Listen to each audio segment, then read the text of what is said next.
You've got questions? O'Reilly Auto Parts has answers. Need a pro you can trust? We've got that too. No matter what you need, our professional parts people have the training and expertise to help you do things right. Deep automotive knowledge. Just one part that makes O'Reilly stand apart. The professional parts people. O'Reilly Auto Parts. Cartoons from frozen in the past. Every week will be an animated bash. What a cartoon! What a cartoon! Maybe a short but mostly shows. We'll talk, we'll analyze, exploring as we go. What a cartoon! What a cartoon! What a cartoon! What a cartoon!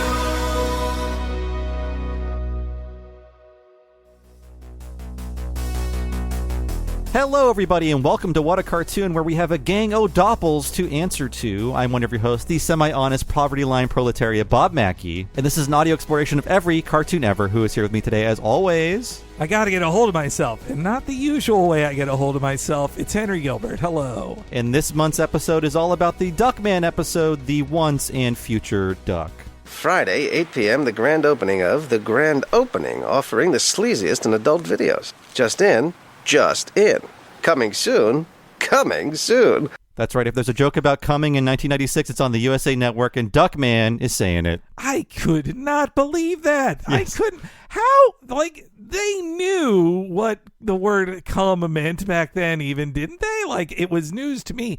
I learned the word from Mallrats, but Clerks, it was in one of those two first. I think this is one of many jokes I had to explain to a friend I watched a lot of Duckman with. See, as an enlightened 13-year-old who knew what cum meant. The year before that was when I saw Mallrats, and the joke of Brody tells the story of everybody jerking off on the plane, and then he stops the story at the end, before the end, and then the Gil Hicks, he says, "So did they come or what?" And I was like, "What's that mean?" A friend jokingly shamed me for my lack of sexual knowledge. Not the last time that it happened in my friend group. Sometimes we're the friend, sometimes we're the friend who gets told what cum means. But yes, we're talking about Duckman this month. Speaking of cum, because Henry and I are moving in July, this month, in fact, and we're doing a few lighter episodes of things we've already covered to buy us some time to move and get set up in our new locations. But I assure you, I spent a lot of time doing Duckman research and falling back in love with Duckman, as I do every few years on this podcast. We can't resist doing research, even when we tell ourselves, all right, light on research this week. Next month's What a Cartoon, I've already read like 10 comic books for it. Wow. Because I just was like, yeah, you know what, I should just read these. So yes, we're doing this because we can also, and because Duckman never won the poll for a miniseries series, we just ended Democracy on our network. Really, Mr. Magoo's Christmas Carol killed Democracy on our network. You can blame that old man. Yeah, everybody hated it, so it's like, you know what, screw it. And then also, unfortunately for Duckman, he's just not as popular as Batman, you know? It's Batman. People like it more than Duckman. We love them both equally, I'd say. Actually, you know what? I like Duckman more than Batman, just a teeny bit. I think I do too. Yeah. And by the way, the last time we covered Duckman on What a Cartoon was in the feel-good era of June of 2020. And that's when we returned to the series to do an entire history of Duckman. We covered the Duckman episode About Face way back in the early era of Talking Simpsons. But if you want the full story of Duckman, go back to that 2020 episode, and I'm sure we sound extremely sane and put together. Oh, yeah. We're just thinking like, boy, another month of this probably, right? Yeah. Oh, God. June of Guys, we got to get to 4th of July. Put the mask back on. Mask up to move on. No, yeah. Mask on to move on? That was the term. I don't see those signs anymore.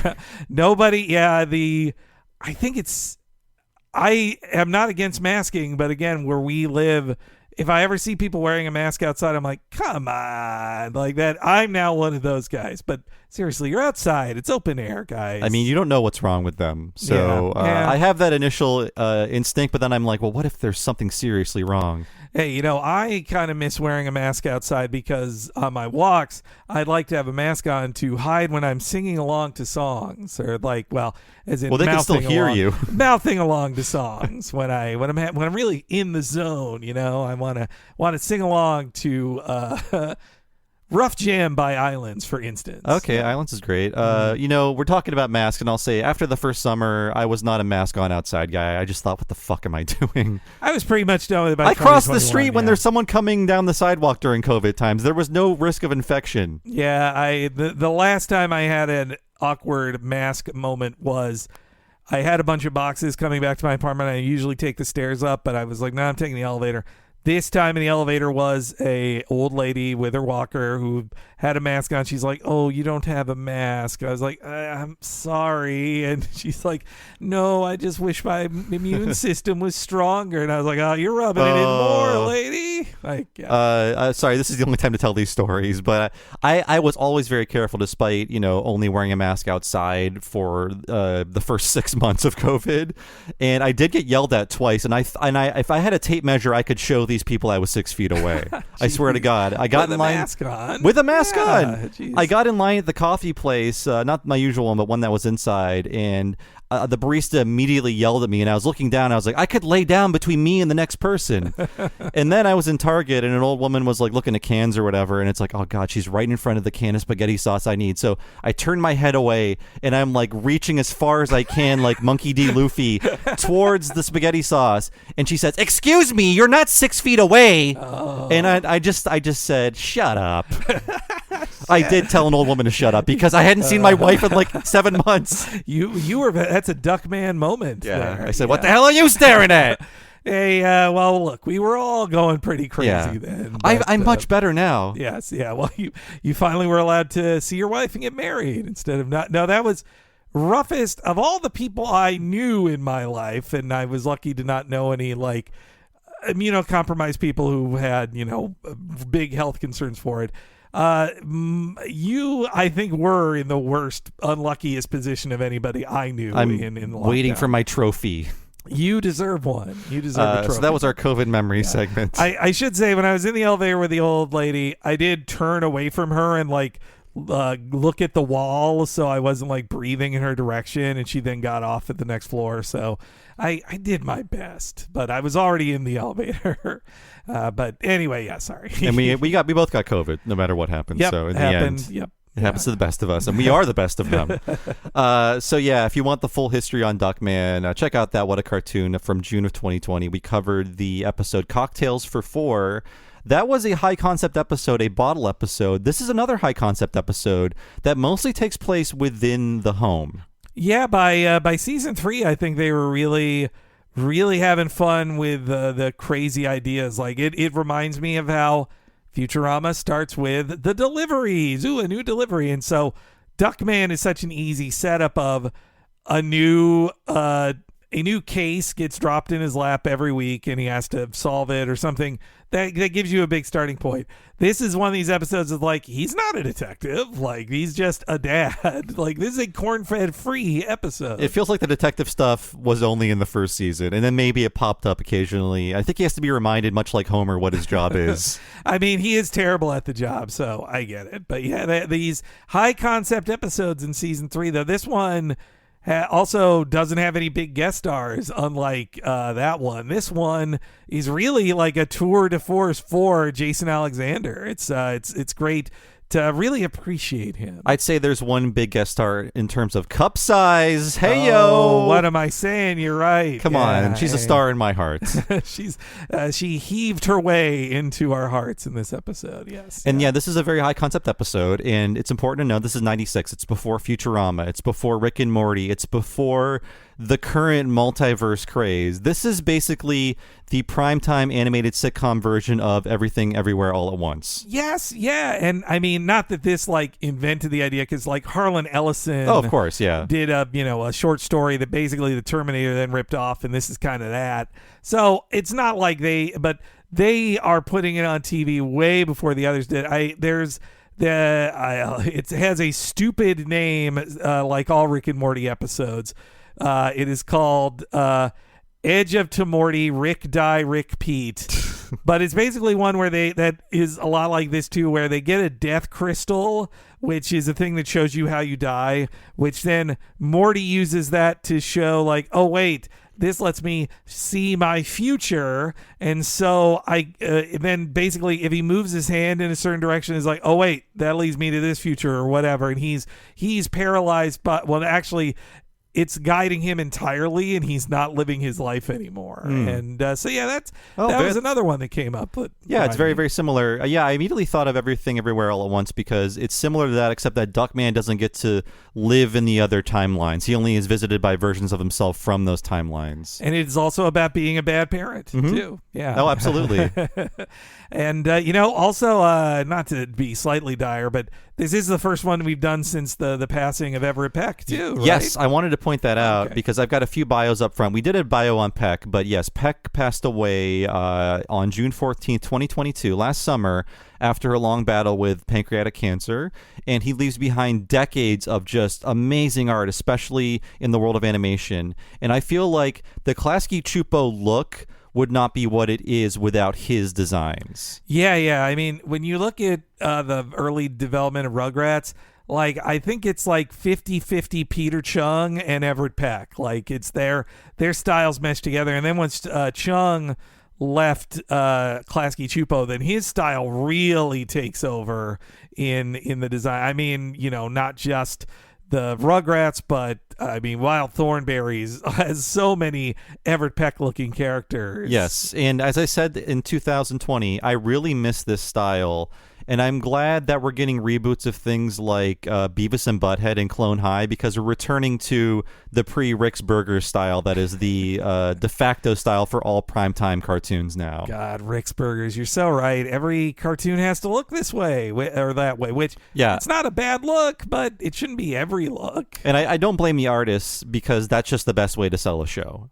It's what they approve, and like all we ever hear now is like, they don't approve anything, and every cartoon show is getting canceled or shoved in a box. So I feel lucky that we even got friggin' Clone High the new season. Honestly, yeah, absolutely. And it's like I really hope people see that and say, oh hey, let's do UPA again for a primetime sitcom or an adult show. It was a cool look, and we kind of only did it for about a decade. It's great. I love the flatness of it. It's still it holds up really well, and I give credit to the new artists. I follow a couple of them on Twitter, the newer artists who joined the show, that they, in the new character models, they're like, they love the UPA style growing up too, that they saw in Clone High, so they are trying their best to match it stylistically. And I think they do a good job. Yeah. Good job with that. And I hope it's not just one and done for Clone High's reboot. Yeah, I wonder. But, I looked up his Hollywood Reporter headline, and it's is a great headline. Everett Peck, creator of Duckman, dies at 71. Like that,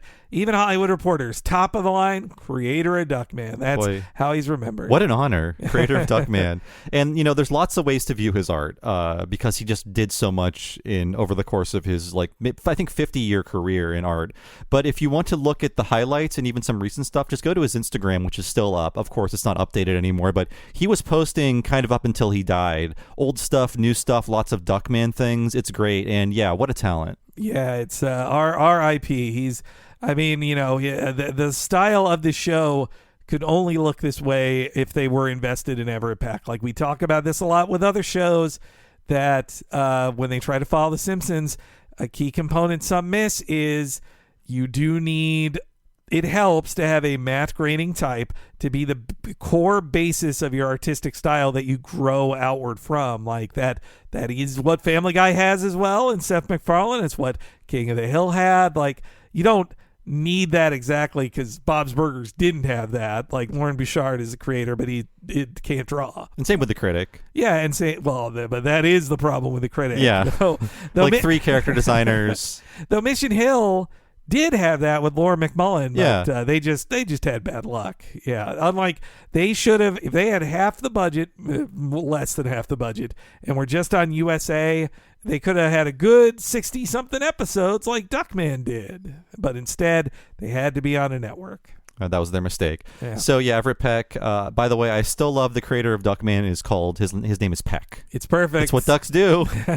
And it's what, and it also, sounds somewhat sexual, which is good for Duckman as well. That's how he became a cool, dirty cartoonist. You can't be a kid's cartoonist if your last name is Peck. Oh, and by the way, since we did that episode, I believe one of our patrons sent me the original Duckman comic, the one shot. Cool. So yeah, thank you. It's been a few years, but I really enjoyed that. It's a treasure of mine, and they're in the wild. You can get them pretty affordably. Wow, I would have thought they'd be collector's items. Yeah, there's like a one shot and like 2 stories in Dark Horse Presents, but yeah, it's definitely worth checking out. It's very different. Duckman is actually more likable in the TV show, as we've said before. They gave him a dead wife, which does come up in this episode. Making him a wife guy makes him a lot more likable. Mm-hmm. Yeah, my last preamble memory is that came up while watching this was when I was a teen. I believe not long after watching this, I wrote a short story about a guy who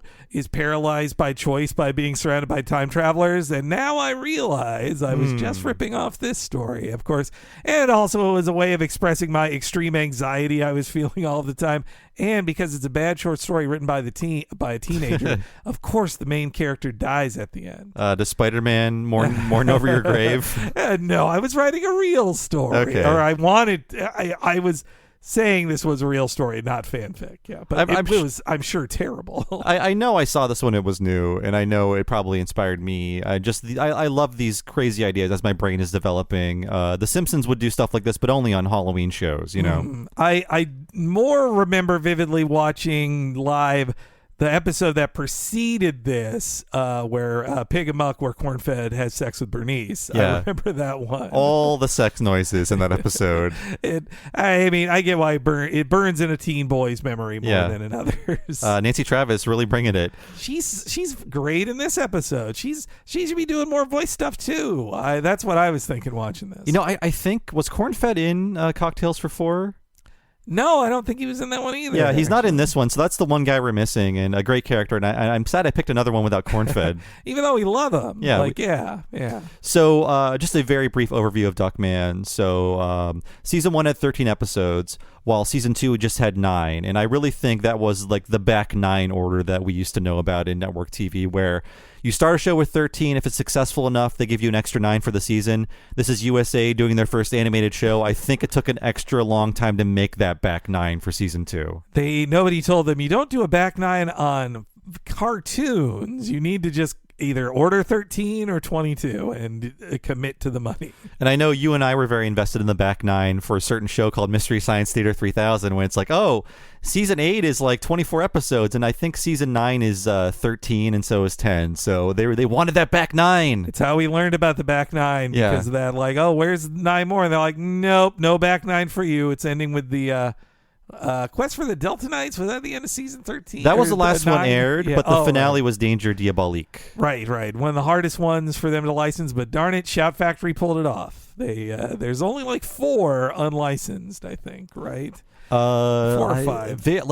Like some of the ones where it's like somebody owns them, but they can't actually track them down, and they're too afraid to test the waters by actually putting something out. Yeah. But Shout Factory did the best they could. So yeah, season 1 of Duckman had 13, season 2 had 9, season 3 has a whopping 20 episodes, and I feel like this was USA's big push for Saturday nights.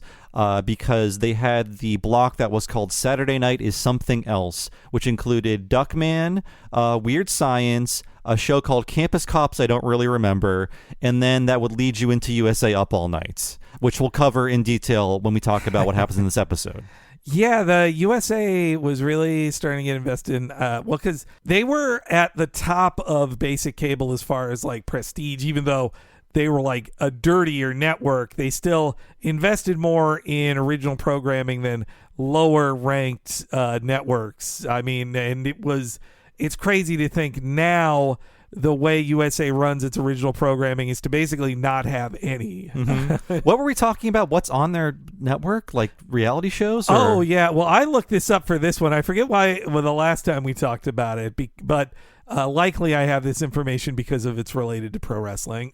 But basically, I looked it up today. USA has no original programming other than that's currently uncanceled other than Chucky. Sorry, and I mean original scripted programming. Oh, that's a USA thing. Chucky? Yeah, Chucky airs on it, but I think it's one of those but it's also on Peacock type deals. But yeah, of actual original non-scripted, it's a lot of wrestling and reality shows. And if they didn't have WWE Raw, they would be 20 levels down in the list of highest rated cable networks. Cable's dying. It's in a bad. That's why they don't spend any money on prestige shows anymore. Well, we all heard Cornfed talking to Jerry Lawler 28 years ago. That was the height of culture. Right. Oh, God. He loved wearing that Duckman shirt, too. It was great.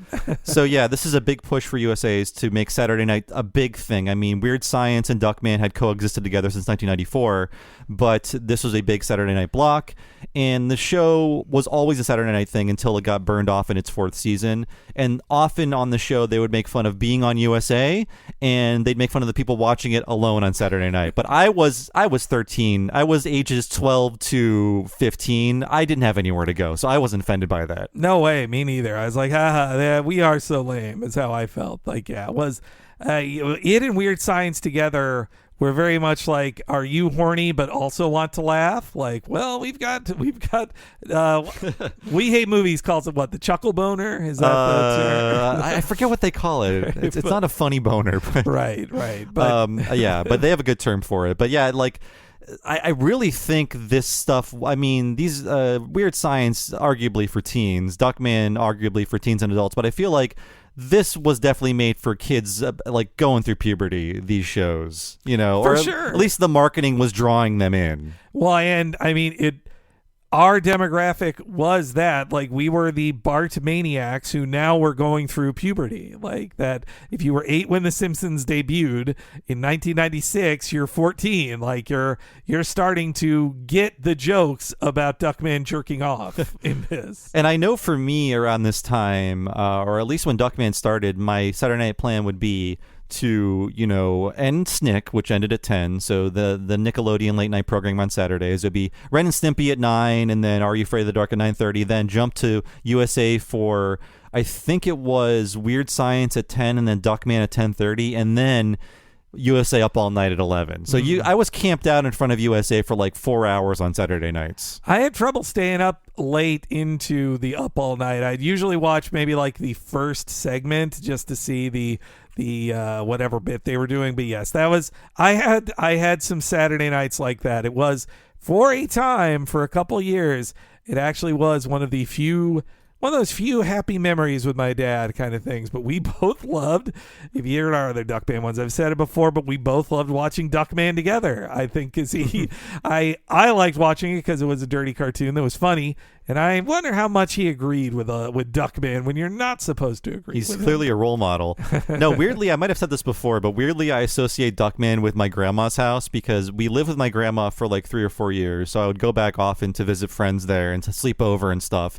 And I would watch a lot of Duckman on those Saturday nights at my grandma's, eating a frozen pizza. It was good, happy memories. Did she appreciate the anti-grandma comedy of the show, though? I was watching it in a separate room with cable, so I was spoiled.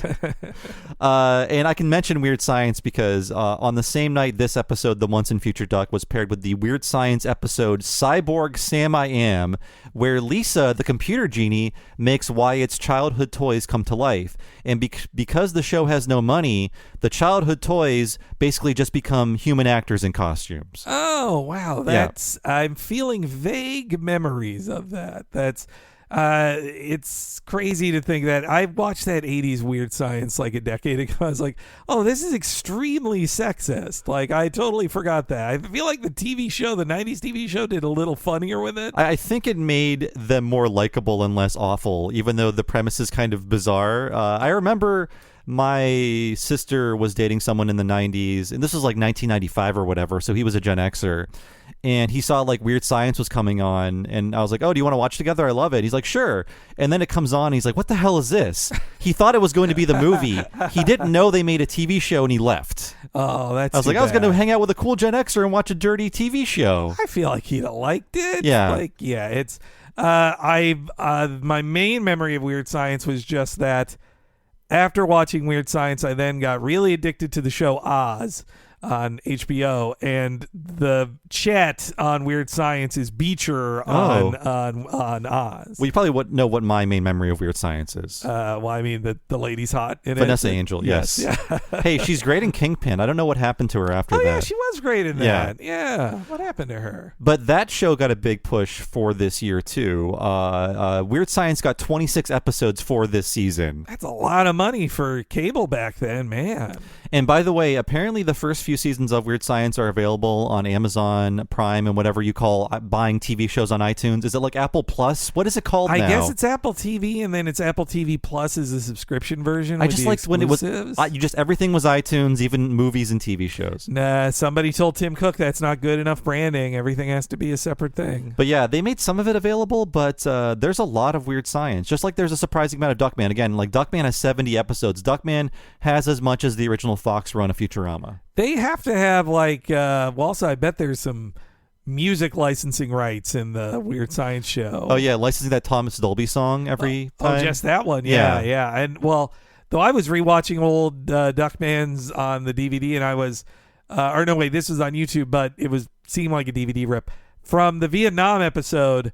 They have the Vacation song by the Go-Go's in there that I was like, wow, CBS spent the money to put Viacom spend the money to put this on the DVD. That's shocking. I think there's a very few changes on the DVD just because they didn't want to shell out that much. But Duckman didn't use a lot of licensed music to begin with because it was a cheap show compared to The Simpsons. We're in season 14 of The Simpsons. Al Jean is licensing 6 songs per episode. Those songs would probably pay for one episode of Duckman. Yeah. The way they spend song money. Let's talk about the writers for this episode, the Once and Future Duck. So it's written by a writing team, Dean Batali and Rob Deshotel. It could be Days Hotel. I don't know, but let's just roll with it. So they were a writing duo, so let's go over their joint career. So they started off on a great show we covered before on What a Cartoon. Together, they wrote The Adventures of Pete and Pete episodes, Oh Christmas Pete, and 35 Hours. So they started on Pete and Pete, which explains why they wrote a really weird episode of Duckman. That's it does feel like a lateral move. That's a cool idea. I like that.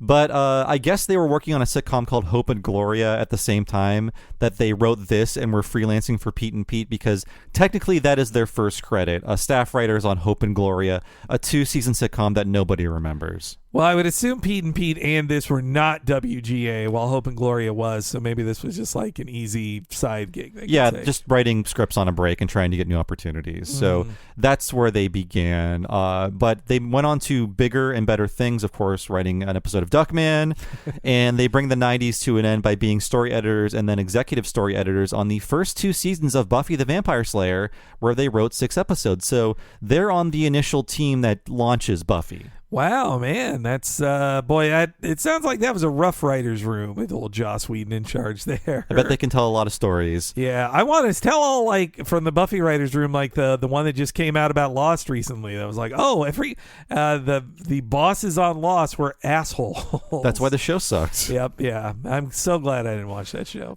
So after this, they would join That 70s Show in its 2nd season and end up writing 19 episodes through the 8th and final season, and by the end, they were executive producers. So they were at that's some money there. Yes. Wow. Unfortunately, I don't think that show's being rerun very much anymore, because one of the stars, well, he was in Hot Water before. Now he's been convicted of actual sex crimes. Yeah, the trial's over now. Yeah. And I'm hoping it also hurts the Church of Scientology a bit more too, because at the time of this recording, there were new things that were coming out about it, about how, like, they broke some legal rule of sharing information with the church on of what was going on with the accusers. It's ugly, horrible stuff. So I'm pretty sure the other Masterson brother from Malcolm in the Middle, I think he's still innocent, so we can still watch that. Yes, it's to my knowledge, I think we're safe there. But yeah. It's a much better show than That 70s Show. Absolutely. Which I also watched a lot of That 70s Show. Was it just because you were in love with the main girl on it, the redhead? There were lots of attractive women on that show. show. Well, okay, Mila Kunis versus I can't Laura remember. Prepon? Yeah. The second one. Okay. Let's go with her. Let's do Hot or Not. Let's judge Also a women by their Scientologist, looks. right? Laura Prepon? I think you're right. Okay. You know, I'm going to look that one up. We're ranking women by their looks because we're talking about Duckman today. He's putting us in this way of thinking. Yes, I agree. It's okay. Let's see. Laura Prepon. I'm no longer practicing Scientology, says Prepon. She got out. Yeah. Good for her. I've always been very open-minded ever since I was a child. So, okay. Thank you. Yeah. Though apparently another headline, Leah Remini slams her for how she left Scientology. So maybe she didn't leave it in the right way, but whatever. Leah Remini's not the boss of leaving Scientology. This is not Star Snoop. So, yeah, that 70s show for a very long time. And then their split seems to happen after that show comes to an end, and the two end up writing for different shows. So I'll just mention a few. So Dean Batali writes for a lot of cartoons. Randy Cunningham, 9th Grade Ninja, Sabrina, Secrets of a Teenage Witch, Good Witch, and unfortunately something called the Half Hour News Hour. Now, Henry, do you recall what this is?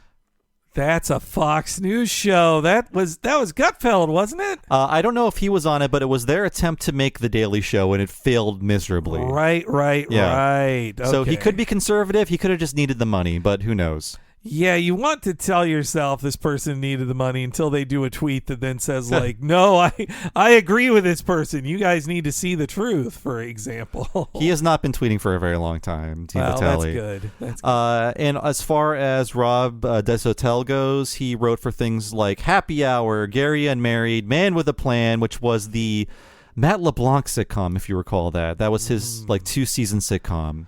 Man, well, it sounds like one guy stayed on network. I don't know. I don't want to measure success, but it seems like one guy got to stay on network paydays, and the other guy had to go into kids and cable. That's instead. what it sounds like, yeah. And also Mike and Molly. And unfortunately, the sad coda to this bio is that Rob Deshotel died suddenly of a heart attack at age 52 in December of 2018. Oh, so, that's sad. Yeah, very young, very unexpected. Just he was dead, and that was it. Wow, so he was like 20 in his early 20s writing on Duckman. I think he'd be like in his late 20s. Okay, late 20s. Yeah, you're right. Yeah. But yeah, very young writers, and so yeah, unfortunately, he's not with us anymore. I wonder if the other guy did he find another witch show to write on? 'Cause it sounds like witches and the macabre were a lot of his style. Yeah, I mean, they're always making new witch shows, right? I mean, that's not Buffy. There's like the Dark Sabrina show, right? Yeah, that made a bunch of weirdos freak out. And I heard there's like 3 different gay witch shows on TV. Well, this is the problem of, well, I'd say we're post peak TV, but it's just like there are 700 shows on all the time. So if somebody told me like, oh, there's 8 shows starring gay witches, I'd be like, yeah, that sounds right. The good thing is all of those shows only last maybe 2 seasons at most because no one can watch them. And also then they don't have to pay bonuses for longer run times either. I was just thinking about watching that Perry Mason show. They canceled it, so I thought, okay, well, now I don't have to. They just made my life easier. You know, and I know it was good. I heard it was good. I was reading a negative thing about, there was this great article about why streaming is all fucked up now. And it has a line in it from a jerky agent who's just like, you know, writers used to want to get, they don't care about what the regular populace likes. Writers look down on 2.5 Men, even though that's what was popular. They want to write for Barry, but nobody watches Barry. I was like, well, that's mean to Barry. I know I watch Barry, but yeah, I mean, compared to your average rerun in 2023 of 2.5 Men, I would bet a new episode of Barry doesn't get a 10th of that viewership. I think executives are realizing, unfortunately, any rerun we put on is going to get more viewers than any new show we make. Big Bang Theory, one of the biggest cable winners out there. Which is why Comedy Central is just, I think, reruns of The Office and then Ridiculousness. Just all of these things they already made or had purchased the rights to. USA's programming, if it's not pro wrestling or reality shows right now, it's a number of Law and Order reruns or other Dick Wolf shows. Back in the days of Duckman, it was constant reruns of Wings. All right, Wings, and more Wings. That was the joke in an episode. So let's get on to who directed this episode. It's someone we talked about before, but I do want to go over his career again because it's very interesting, and I think he is a very important person in the world of adult TV animation, and that is Peter Avanzino. So this is one of 8 Duckmen he directed, and notably, to me anyway, he directed the great Ren and Stimpy episode Stimpy's Fan Club, but it was his only Ren and Stimpy he directed, and he was an assistant director for all of its second very good season. And I think he directed that episode because it was one of the abandoned Spumco episodes that had to be assembled together after John Kay and certain people left, and he was the guy with enough experience to get it on the air. It's the last episode with John Kay's voice in the show, right? As Ren? It's one of the very last ones. Okay. I can't be definitive about that. Which I don't want to compliment the guy too much, but that Ren speech in it is one of the funniest things in the whole show. I will give Peter Avanzino a lot of credit for making basically a 3-minute scene where Ren is reading and then writing a letter very interesting. It's so good. You make me sick. I bet you wet the bed on purpose. I'm going to tell all your friends about this. For shame, Ren. We got to cover that one. I love it. Yeah, that's... God, we've almost covered all our favorite Ren and Stimpies, but... I've got many favorites. Oh, this ain't over. So in the late 90s, Peter Avanzino transferred to Rough Draft. He was a huge part of getting Futurama off the ground. So he goes from Duckman to launching Futurama. This is such a Futurama episode. You can see it was an easy transition. Oh, yes, absolutely. This is Futurama with no budget. So he was one of 2 storyboard artists on the pilot. I believe he did the storyboards for Act 2 of Space Pilot 3000. And he would go on to immediately direct the second episode and many, many more, including the award-winning The Late Philip J. Fry that won the Emmy, and also the Comedy Central finale, Meanwhile. Wow. That's to know that he really might be the second, because I did see he was like supervising director on a lot of the Comedy Central era. He might be after Rich Moore, the second most important director in Futurama. I mean, the really sad thing is between the death of Futurama and the Futurama reboot, there was like a 3-year gulf. And these guys all ended up on Drawn Together. That was a very expensive show done by Rough Draft, which is why there aren't actually a lot of Drawn Together episodes, because you had the Futurama team putting it together. I feel so bad for those people. They had to make that shit. He was supervising director of Drawn Together, Peter Avanzino. I mean, I would bet it would have been much worse if they didn't have the Rough Draft team on it. That's for sure. Oh, absolutely. Yeah. But it didn't deserve Rough Draft, I'll say. Absolutely not. Yeah. Ugh.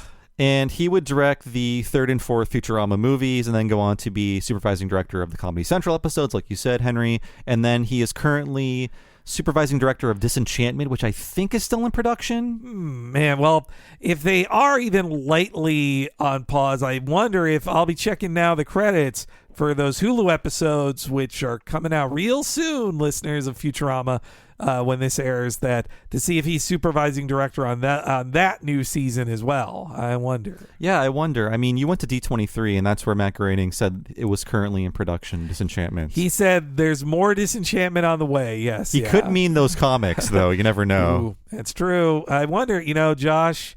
if I see Josh Weinstein again, first I'll say, hey, how do I pronounce your name correctly? It's Weinstein. Yeah, I say it wrong. But also, hey, is Disenchantment still in production? Or, I mean, obviously you're on strike right now, but what's going on? Like we said in another podcast, the comic books they wrote were simply too in demand to sell immediately. They'd be too popular. They destroy all their printing presses. That's why they had to just sit on them until they could release them as collected books. They were a fire hazard for comic shops. All the people blocking the doorways trying to get in. We're saying that people don't really care about Disenchantment, but there's a lot of great people that work on it. A lot of great people and good episodes. Yeah. I blame Netflix for it not being as good. Yeah, I agree. So this is why I respect Peter Avanzino, not just for Ren and Stimpy, not just for Futurama. He was on The Simpsons, but instead of sticking around to become a director, he jumped to Duckman. That's great. He could have been a director on The Simpsons because he started as a storyboard artist. He was on Simpson and Delilah. That's where he started. And he stuck around until 1995's Treehouse of Horror 6. And he would come back to do some storyboarding in the future, but he went from Simpsons to Duckman. He saw an opportunity to be a director on a weird, cool show. This might be the first Klasky Chupo What a Cartoon we've done since we interviewed Susie Dieter. But this is reminding me of how when we asked her the difference between working at the transition from Klasky Csupo to Film Roman, I could feel she was telling there were things she wasn't going to tell us, but she mentioned that like Klasky Csupo just seemed like a more fun place, like that they had a really fun and extravagant Christmas parties, and the Film Roman didn't have those things. So, I think Gabor was a lot of fun. Maybe not the best businessman, but he knew how to throw a party. I mean, I would think he spent a lot of money on partying, perhaps, in the 90s. But hey, it sounded like he spread around the fun. Let everybody have They had a lot of party money in the 90s, didn't they? Yeah, by 2003, not so much. But yeah, Peter Avanzino, the direction on this episode is great. Duckman had about a fourth of the budget of a Simpsons episode, and you can tell that's why there aren't that many locations. You can actually see how the budget limits things. The character animation is great, but there are reasons why so many Duckman episodes are tied down to, we're just in the house. We're going to write this like a normal sitcom because drawing new locations costs money and takes time. I wonder comparatively, like, did this to a Nickelodeon show at the time, did this cost more or less per minute as an episode of, say, The Angry Beavers, or was it being stuck to, like, this is how much cable cartoons cost? We can't spend more than that on it. Yeah, I think Jason Alexander might have upped their cost a bit that's because true. he is a celebrity. They got him just as Seinfeld was taking off. They got him at the perfect time. And they were lucky he seemed to love being Duckman. So despite episodes like this, which I'm sure destroyed his vocal cords. Oh my God, the screaming Duckman especially. I'm like, poor Jason Alexander. He doesn't need to do this. Like, he's worth a lot of money. But yeah, that is my little just refresher course on Duckman. Of course, Peter Avanzino, Simpsons, Futurama, Ren and Stimpy, Duckman, Disenchantment. He's got his fingers in like every primetime animation pie. Yeah, quite an experienced guy. I'd love to talk to this guy sometime. I bet he's got a lot of stories. Me too. So we're going to have a brief break here and come back and talk all about the once and future Duck.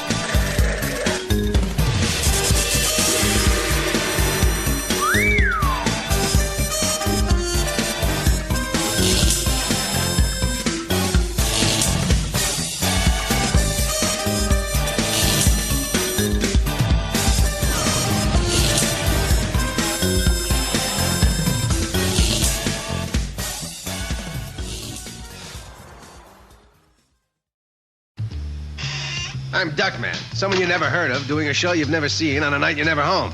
Why the hell am I spending money on a commercial? You're not paying. USA is paying. And a fine network it is. Boneheads. Duckman, Saturday nights at 10:30, 9:30 Central on USA.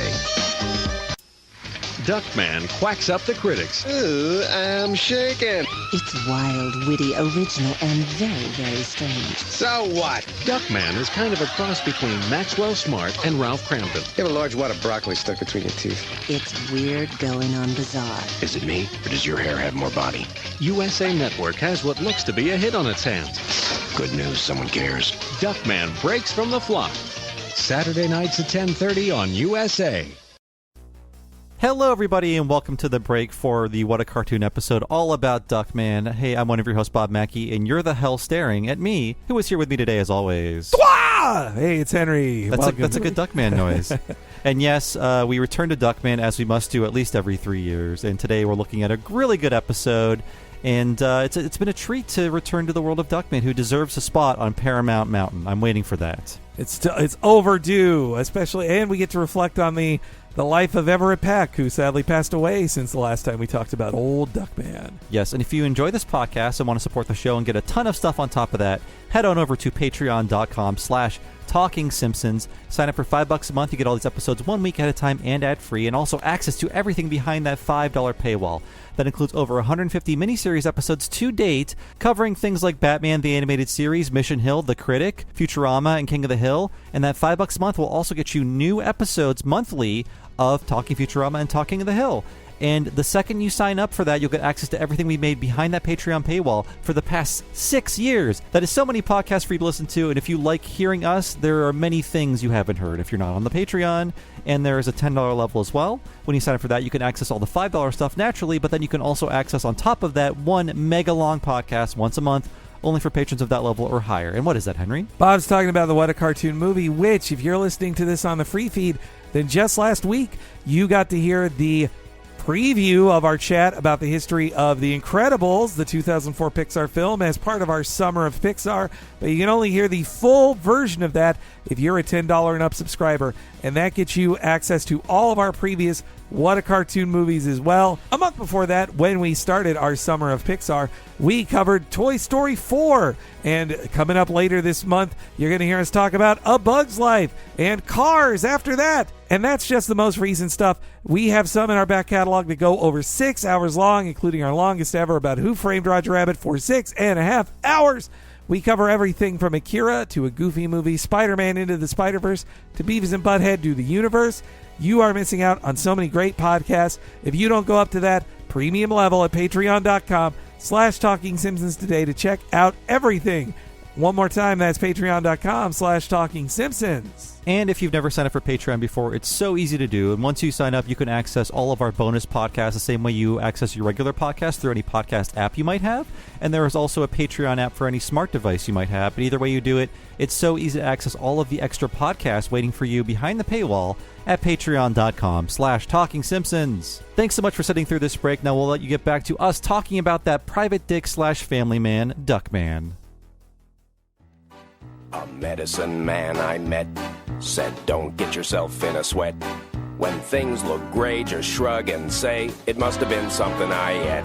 So, don't get yourself in a snit, he said. Tuck your tantrums into your kid, he said.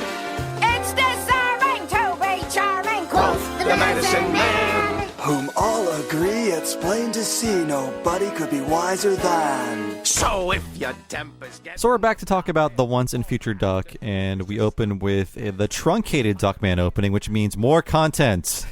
You don't get to meet all the characters, but you don't need to. It's mainly about Duckman. Though for the kids staying up late at night, they're missing the underwear girl at the end of it. That's the real tease of, hey, you might get a boner watching this show, to let kids know. Well, you get Rhonda Shear in the middle to wake you up. I wonder how sexually exciting it's. I know there's a big-breasted woman pretty much every episode of Duckman, but this style, I guess it could probably do it for some people, but how turning on is this style to a heterosexual man? It doesn't do much for me. I think that's the funny part of Duckman, where it's well, this is a sexy woman, but it's in this universe. They're freaks in their own way. I feel like Bernice is actually, even though you're supposed to think she's a mean battle axe, I feel like she is actually has a sexy body of a normal-ish woman, as opposed to the design of Rhonda Shear, the extreme hourglass figure on the ladies. Yeah, Bernice has big Chun-Li thighs. Yeah, which were gross in 1996, apparently. It's bad for women to have a butt and legs that strong. We've really evolved. So I feel like a lot of Duckmen start this way, in which we don't know where we are. We're seeing all of these strange images, and then we pull out from something and see what's actually happening. And a lot of early Simpsons did that too. Was that just something in the era Klasky Chupo? I think it's a real Klasky Chupo thing. Yeah, I mean, how a million Rugrats started that way too, of just a big zoom in on something and then a pull out. When rewatching old Duckmans, a brutal one I completely forgot was, it's this happy thing of a baby seal with its mother, and then the baby seal is clubbed to death, like a club is about to hit it, screen goes red, and then smash cut to the dead face of that baby seal, and Duckman is wearing it. Yes, I do remember that. You're right. Every Rugrats was that too, because usually you're just seeing something from a baby's perspective. You're like, what is this? Yeah, and in this case, it's a tuba that's full of monsters. This is a crazy tuba. We're in this flooded cave, and we see a prehistoric drawing on the wall. It's basically Duckman hunting a boar with a spear. And then we hear this very farty noise. Bats fly past the camera. In first person, we travel through this canal. A sea serpent goes past the camera. It's very elaborate. And we come out into daylight and see it's Charles and Mambo practicing their tuba. We were inside the tuba, the world inside of there. Is it, in season 3, they have a joke, or maybe it's in season 4 when they all go to family therapy, that Charles and Mambo are complaining that they're underwritten characters in their own lives. But this is real. They're heavily featured in this one. This is a major episode for them. They really don't have distinct personalities, though. But that's kind of the point, because they're the same character, but they always are fighting and bonking their heads together. They're a fun combo of characters. I like them. This is spraying spit all over Duckman, and he says, if I wanted to get spit on, I'd go back to summer camp. And like all sleazy dads in the 90s, he's reading a racing form. Is this why your dad liked Duckman? Because he was a gambler? Oh, man, yeah. Well, I mean, Duckman, literally, he does every horrible thing a man can do. Like, so gambling is up there. But yeah, that, my dad... Yeah, he wasn't against taking a racing form home from work. I wonder, what do you even read in the... I never read a racing form. I never saw one. It's just information about horses and who's going to be running in what race? Basically, yeah. I mean, this is what I gleaned as a kid going to the track with my dad at least a dozen times. But basically, the racing form is info on the horse's age, its winning record and its placing record, and just general performance stuff that explain the odds. Like, you have top level odds of, like, if you bet on it to win, you get this much. If you bet on it to second place, you get that much. But also then it says, I think in Simpsons they have a line about racing forms, like he's won his last 12 races or whatever. So it's that kind of information. You don't normally see a picture, and you also get to see that every racehorse, none of them have fun names. They especially, or at least 20 years ago even, because they're just like named after a guy's, weird obsession or something, or just an extreme in-joke. Like not even something like Pie Oh My, like in Sopranos. Well, they're not like considered pets. They're just money makers. They are absolutely not pets. No. Well, now there are just so many easier ways to gamble more effectively with your phone. So who needs all these forms? I wonder how horse racing, and to a lesser extent dog racing, is doing these days compared to all the different ways. Everything you watch on television that involves live sports or even live wrestling is just, they have to set aside 10 minutes every hour of like, and here's how you can bet on it with our partner in the Get Betting app. I mean, we covered it in Lisa the Greek when we recovered it. And, Marge says, gambling's illegal. And Homer says, only in 48 states. Things have changed so much in 30 years. Can you even do it in Utah now? I wonder. There's one state you can, and I think it's Utah or Hawaii. Some like one outlier, maybe Utah two. is always my first guest on that stuff because the Mormons still have a lot of power there. They do. Yeah. So we find out that Charles and Mambo are practicing for a tuba recital, and it's not just one important recital. It's an annual one that Duckman always misses. Keeping his streak alive. Yeah. And they're going to be playing their Salute to Dead Rock Stars, whose names begin with J. I only thought of two, Janis Joplin and Jimi Hendrix. There's got to be another one. Oh, I thought of two more. Oh, really? Janis Joplin, actually, I'm embarrassed I didn't think of that one. But yeah, there's John Lennon and Jim Morrison. Oh, shit, you're right. Wow, they have a lot in common. There's a lot of these J-named rockers from back then. It's a smart observation. And we find out that Charles and Mambo have arranged to find a new father figure who won't let them down at another crucial juncture in their lives, and we'll meet him later. This is so packed with dialogue. Like I'm sure editing assists all the actors, especially Jason Alexander, but they have to say things so fast. Like word count on this has to be much bigger than a normal animation script. I feel like these scripts are double, and there's some speeding up done electronically, and then every breath is eliminated in editing. Mm-hmm. And like we like to do on podcasts. Yes. Yeah. But here is where Duckman vows to be a good dad when he hears about this new threat. Warning, red alert, must deal with immediately. Children dangerously close to forever replacing you with surrogate father due to insensitivity, neglect, and selfishly putting your own needs before theirs. Yep, 3 o'clock. Late for my groin wax. Wait a minute. What kind of a father am I? Is that a trick question? Boys, I'm gonna go to this recital Friday if it's the last thing I do. Rest assured, I'm clearing my calendar of everything that day just to make room for you.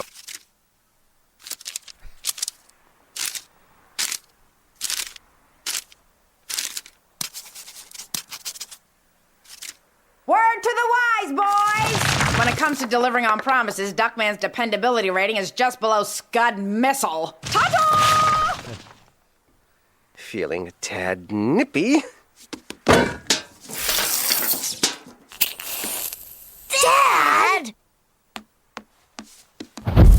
Hey, Jax, why the long face? I understand it has something to do with the flagrant misuse of forceps during my birth. By the way, Dad, I think I may have done a no-no just now. By the way, when he was paging through his schedule, every page said touch myself. That is a great joke. We've seen a lot of, Critic has a similar joke of like manic depressive, but touch myself over and over again made me laugh harder. It feels like that was the cleanest way USA would let him say masturbate. It was not like jerk off or beat off or masturbate. It was touch myself. Touch myself is such a funny way for him to put it in his personal thing, and that he needs to remind himself each day I have to masturbate. You're talking about the rapid fire dialogue. I did one of the lines up front for the intro, and it took me maybe 4 tries to get through because these are professional voice actors. And one thing I always notice when we return to Duckman is the Foley is so great. And when we do The Simpsons, you'll always notice that if it's a daytime scene, they'll put in a bed of birds chirping to let you know, like, oh, it's daytime. And Duckman, even when you're inside, you always hear the sound of traffic. Right, because they are under a shitty old overpass. Yeah, you don't hear any birds. Also, speaking of the speed, I love how this is so like Avanzino and his team making this even faster paced and great, because the way Bernice like literally pops down, says a joke, and said ta-ta, and then just goes. She comes down from the chimney, which is why you hear Duckman say getting a tad nippy, and he lights the fireplace, and that's why you hear off screen. I love that pacing too, because he's about to light it. He looks at Charles and Mambo and then seems to rethink it. And then when Ajax enters the room, he just throws it behind him. He's like, no, I am going to light this on fire and burn her, roast her alive. And yes, a flagrant misuse of forceps, which is why Ajax's head is so long. Forceps delivery is a form of assisted delivery that can help mothers deliver their babies vaginally when labor is not progressing. It's basically pulling it out with a pair of metal pliers. That's what happened till Sylvester Stallone, and I'm not making a joke. That's why he talks like that. That's why one side of his face is a little saggy. A forceps incident during birth. So then this could be a Stallone reference then with Ajax in his face. It could be. I mean, I'm sure it happened to more than one kid. But there's many jokes about the reason Ajax is the way he is. Yes. And yeah, we hear about Ajax's no-no. Duckman says, how many times have I told you the toilet is on the left, the laundry hamper is on the right? And he says, oh, 2 no-nos. So he's made this space-time continuum ripping device, and he also shat in the laundry hamper, apparently. That's great. Dweezil Zappa is really good as Ajax. I love his I'm glad we really get to appreciate Ajax for just the little scenes we got here, and that the way I feel like at the start of the show, Charles and Mambo were like the science kids and they'd invent something like this, but I much prefer that Ajax, through his stupidity, is basically like the Stewie of the show, who can just have a magical science thing appear for no reason because he accidentally made it. Yeah, just unwittingly created some amazing scientific device. Mm-hmm. He goes on to say that he was trying to set the alarm on his clock radio, and he may have ripped a hole in the time-space continuum. And here he is explaining what happened. That through a freak accident, I supercharged the atoms of a condensed space, separating the positive and negative ions, creating a portal in time through which anyone who ever lived or ever will live could enter our world. Uh-huh. And who told you that? That nice man from the future in my bedroom. Yeah. Well, just clean up those ions and atoms as best you can, will you, son? A-okay, Dodd. I like how proud of himself he is as he struts off screen. His little march out of the room, that gave me a good chuckle. And they make it extra memorable, so it's even funnier in the flashback later. Okay, Dodd. It's they do remind you of what's actually happening more than once in this episode, because it's 1996. We're not doing this a lot on TV, so I feel like every act someone explains what's happening in a very rapid fire scene. They can't I would definitely bet executives are like, you cannot count on every viewer to be a nerd. Now you can. And that Everything Everywhere All Once, now that it is an Oscar winner, and like I love that Spider-Verse 2 movie, but it did remind me, like, everything's a fucking multiverse now. Like, I hate, and it's Spider-Verse's fault for doing so well, but everything's a multiverse now. Once you write yourself into a cul-de-sac of story in your long-running series, you're like, well, what if every actor from every previous thing met each other? I mean, the friggin' Flash movie's out this month, too. And it makes it easier to make your movie 3 hours long. Which apparently is what movies have to be now. I don't like it. So, yeah, Duckman forgets about Ajax, but he vows to Charles and Mambo that this is the dawning of a new Duckman, and he'll be there cheering them on as they play their piccolo. And they have to correct them because they're playing, it was a tuba. It was a tuba this entire time. A special tuba for the two of them to blow at the same time. Yeah, that's very nice. They both fit inside of the tuba rings, whatever you call that. Yeah, boy, I played the thing right below a tuba, the baritone, but I don't remember these things. Obviously, as a heavier kid, the last thing you want to play is the tuba. I was like, no. Yeah. I'm playing the baritone. People are making jokes about hearing that when I walk. I can't walk around with it. And we get the running joke where Duckman can never remember Mambo's name. And this time it's a reference. It's a reference to something. What a reference. Yeah, so he says, Charles and Uma, and then he's corrected, Mambo and Uma, and then he's corrected, Charles and Mambo. So, yes, Duckman jokes. Of course, Uma's my firstborn. Now, which one's Oprah? And Mambo says, you mean Ajax. Now, this is a reference to something that happened in 1995, and I was there on the ground floor of this because I thought it was funny, and then I was confused why everyone was making fun of it. Because it's a reference to the then recent 67th Annual Academy Awards, which was hosted by David Letterman. And here's a clip of that famous bit. I've been dying to do something all day, and I think maybe we can take care of this.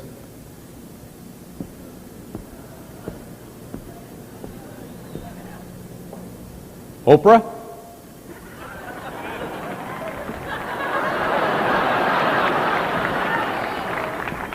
Uma?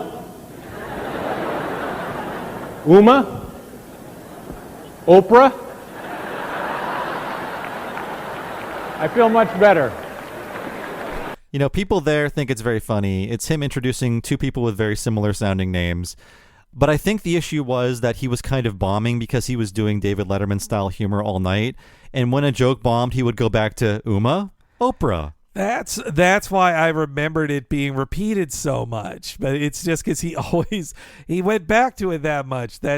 I did read the Hollywood Reporter in 2020 did like a 25th anniversary before the lockdown, a 25th anniversary of that bit with Letterman, and he jokingly starts it off the interview by saying, it was the single biggest professional embarrassment of my life. That's unfair. I think, getting blackmailed for sexual harassment was even worse. Right? Yeah. It wasn't sexual harassment. It was having an affair with a coworker. But I guess that's a form of it. Whatever. I mean, in his position, it's hard not to see it as an abuse of power, to say the least, to have a sexual relationship and an extramarital affair at that with a woman who is like 10 levels below you in power in the company. But yeah, it's funny. I would bet that these are the types of stories that David Letterman wants to distract from by reminiscing about these things or by interviewing Obama. Of course, that was my greatest mistake. But yeah, he talks about how he's like, I thought it would do better, and then everybody shit on it afterwards. Though he even says that on that night, Steve Martin hurt his feelings by crapping on it on stage. He said, you know what, guys? I think David's opening monologue was great, but then again, I like cleaning up after my dog too. Whoa, jeez. I thought he did a great job, and I was a big Letterman fan in 1995. I was rooting for him, and now we just get all these glad-handers hosting the Oscars, and I don't like it. Yeah, in 1995, I also didn't even know who Uma Thurman was yet. I didn't see Pulp Fiction until like the next year or two later, I think. Yeah, I think I heard the name, but it's just like, it's a woman with a weird name in 1995. Yeah. They're naming people whatever these days. Uma? What? That ain't real. So we cut to Duckman sleeping in his crappy bedroom on his floor mattress. I love that little touch. They really identify how a dirtbag lives. Why do you need a bed frame? Yes, it's a crock of shit. I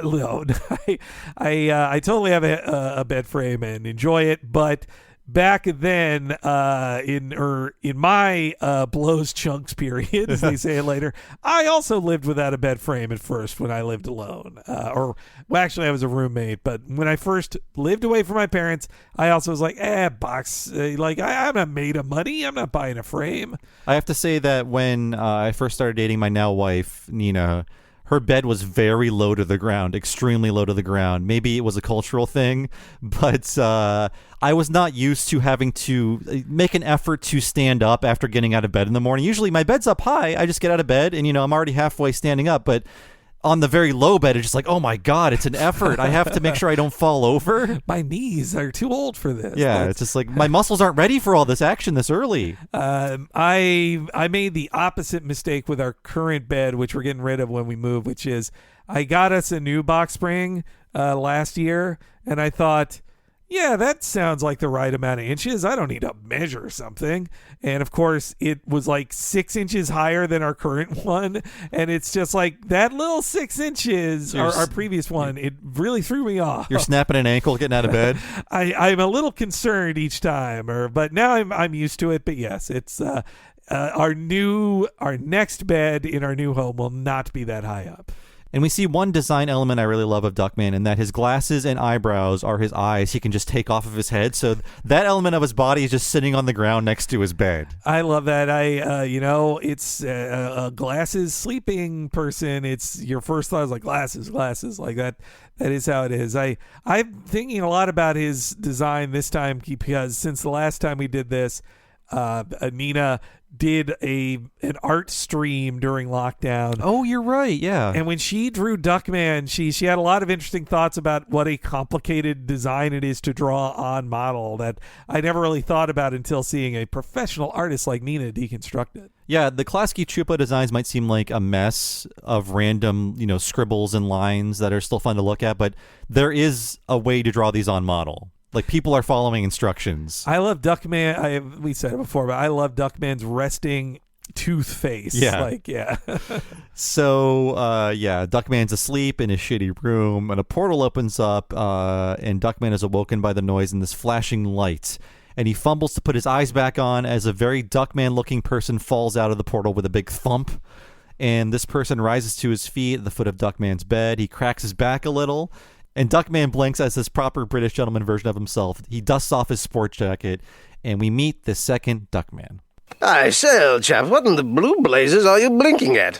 You, Mr. Goodbar. What are you, some kind of pervert who gets his kicks breaking into people's bedrooms and fantasizing what you'd do to them if they were Lauren Holly? I used to be. Yeah, it is fun. Oh, dear me. There's something frightfully familiar about you. Yeah, you too. You're me! I don't understand. It's impossible. Unless something Ajax said earlier.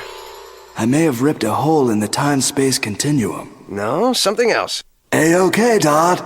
That's it. Well, what could it mean? Well, whatever I'm doing here, it is quaint to revisit what I fondly refer to as my blows chunks period. Of course, this was all before Charles and Mambo's tuba recital. Recital?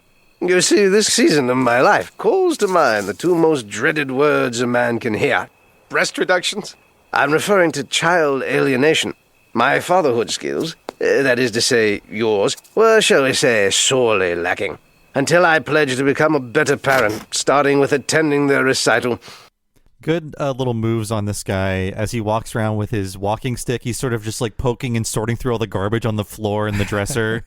There's a great shot where he's looking at himself in the cracked mirror, but because it's cracked, you can see regular Duckman from a certain angle in it too. Like, it's a really well done layout. I like it a lot. Referencing fantasies about Lauren Holly is a very written in 1995 joke. She had just married Jim Carrey at that time. Oh, she was about to. Oh, okay. Yeah. And then she'd, divorce him the next year, right? Yeah, he seems a bit unstable. What are you talking about? It seems like everybody loves being married to him. If you read that personal life section. Yeah, you know what? He's not so fun to look at anymore once you read about his last thing that happened. Speaking of depressing things to read on Wikipedia, I feel like I gotta watch this movie sometime because every time it comes up looking for Mr. Goodbar, when I just read the Wikipedia explanation, I was like, that's what happens in this Diane Keaton movie? Is it about an older guy cruising for young men? No, she's okay.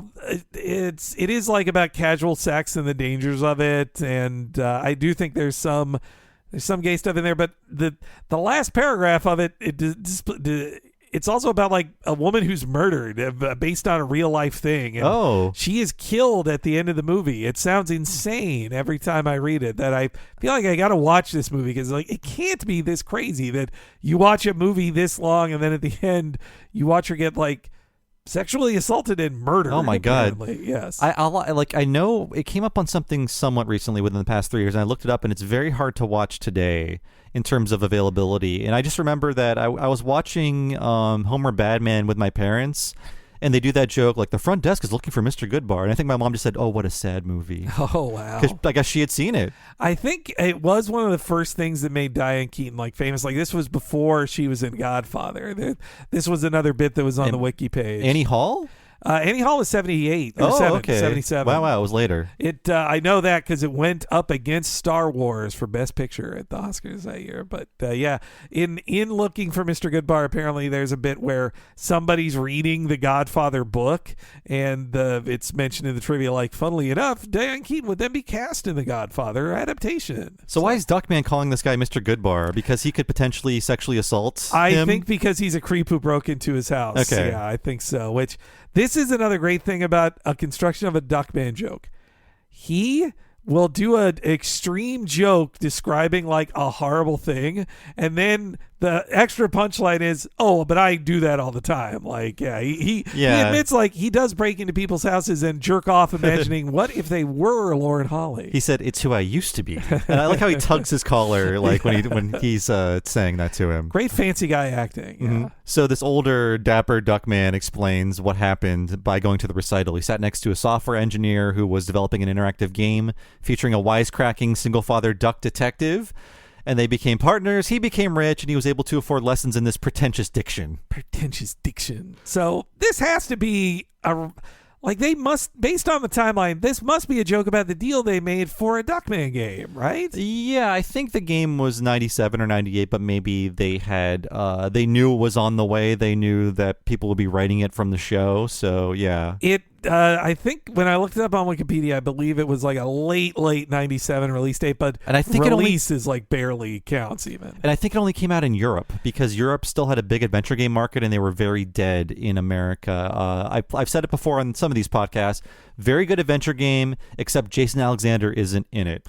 Everybody else is, even Tim Curry. I can totally understand that as the lead of an adventure game, he is going to have to do like the equivalent of probably 8 episodes of Duckman's worth of dialogue. So I get why he's not going to spend. And guess what? That video game isn't going to pay him the equivalent of 8 episodes of Duckman. Yeah, no way is that happening.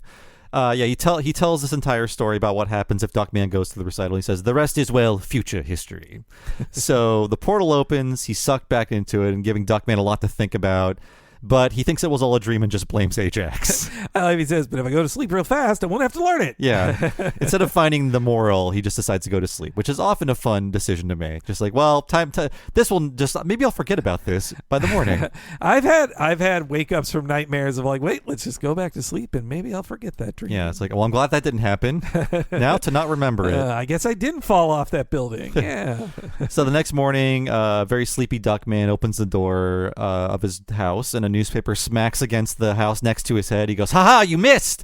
But then a second bundle of paper smashes into his crotch off screen and he says, "Forgot the ads." Do you think it looks zoomed in? I wonder if that was censored or if they didn't want to show it. But it's like, I feel like it should be contact on his balls you see there. Maybe it was zoomed in. Maybe it was just how it was framed. Maybe it's funnier if you can just imagine the damage that's being done to his genitals that we never see because he's never wearing clothes. He's a new duck always walking around, yes. And that's where we get the amazing jokes about the grand opening of the grand opening. It is a great series of jokes, but again, we said it already, but coming soon. It's insane. They got away with that. Just in. It's one of my favorite Duckman jokes, and I forgot it was in this episode because it has nothing to do with anything. It's a list of porno jokes in the middle of an episode. So he's making some new plans for Friday night. He's going to go to this grand opening instead of the recital. He's already forgotten. And all of a sudden, a new portal opens in the living room, and a different Duckman thumps into the ground in front of him. And it's a hobo Duckman. He's missing teeth. He's got a squeegee in one hand, a bottle of booze in the other.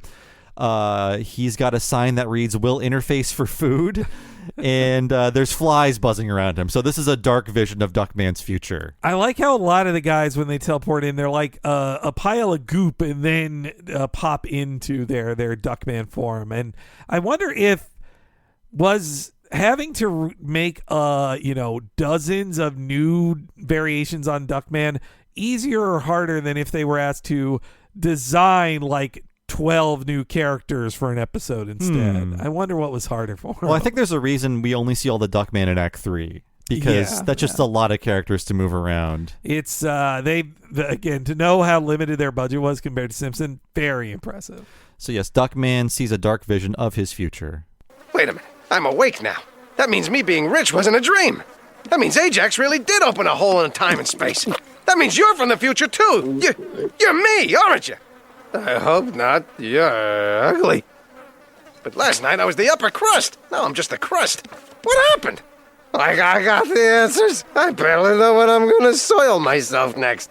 At least one thing's still the same. I remember. It's when I decided not to go to Charles and Mambo's recital. I was on the way to a new video store opening. I rear-ended some pointy-head software designer, and he sued me for everything I had. As if he needed my collection of bound and gagged Ken dolls.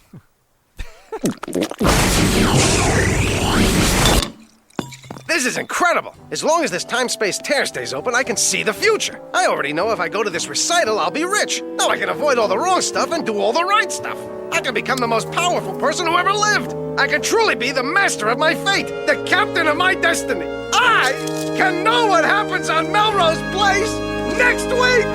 Yahoo! You know, now we live in the future, and all of Melrose Place is available. And I'm watching along with the We Hate Movies show Melrose 210 because they're covering Melrose Place and 90210, and now I have to wait. So I want to know what happens. Does Heather Locklear's character's father go to jail? You're not reading ahead to the end. No.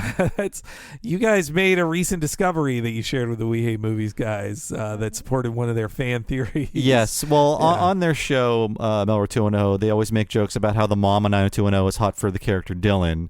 And it turns out that's what the actress was kind of doing in her mind in scenes with Luke Perry, because she was only maybe 15 years older than him. That's not a problematic age difference. No, absolutely not. Yeah, they were both adults. Yes. Luke Perry was like 27 on that show, playing a 17-year-old. There's a lot of there's been a lot of that conversation lately. I feel like, of what conversation? About adults who have a big age gap, and if that is like.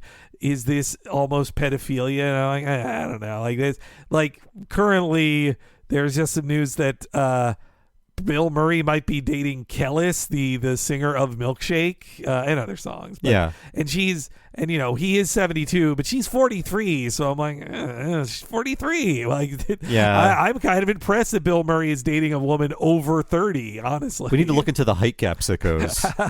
They're a real problem.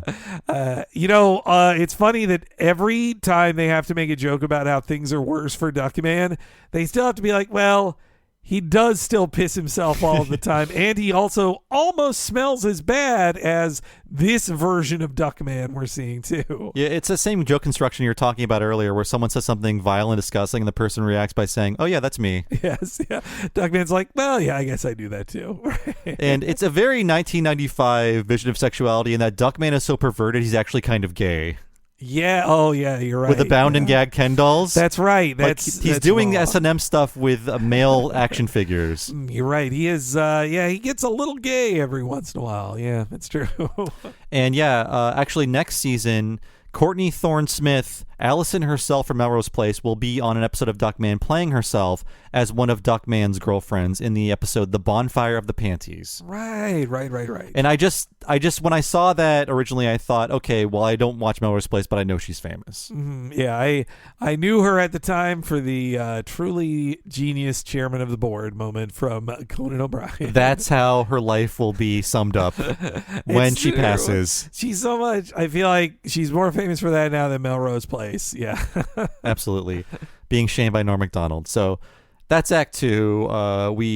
That's Act 1. We're in Act 2 now. We opened at Chez Très Expensive, and the motto is "Put your money where your mouth is." It's a very Simpsons gag where the neon sign is basically a man in a top hat being fed money off of a fork. That's a great sign gag. I love that neon sign gag. Yeah.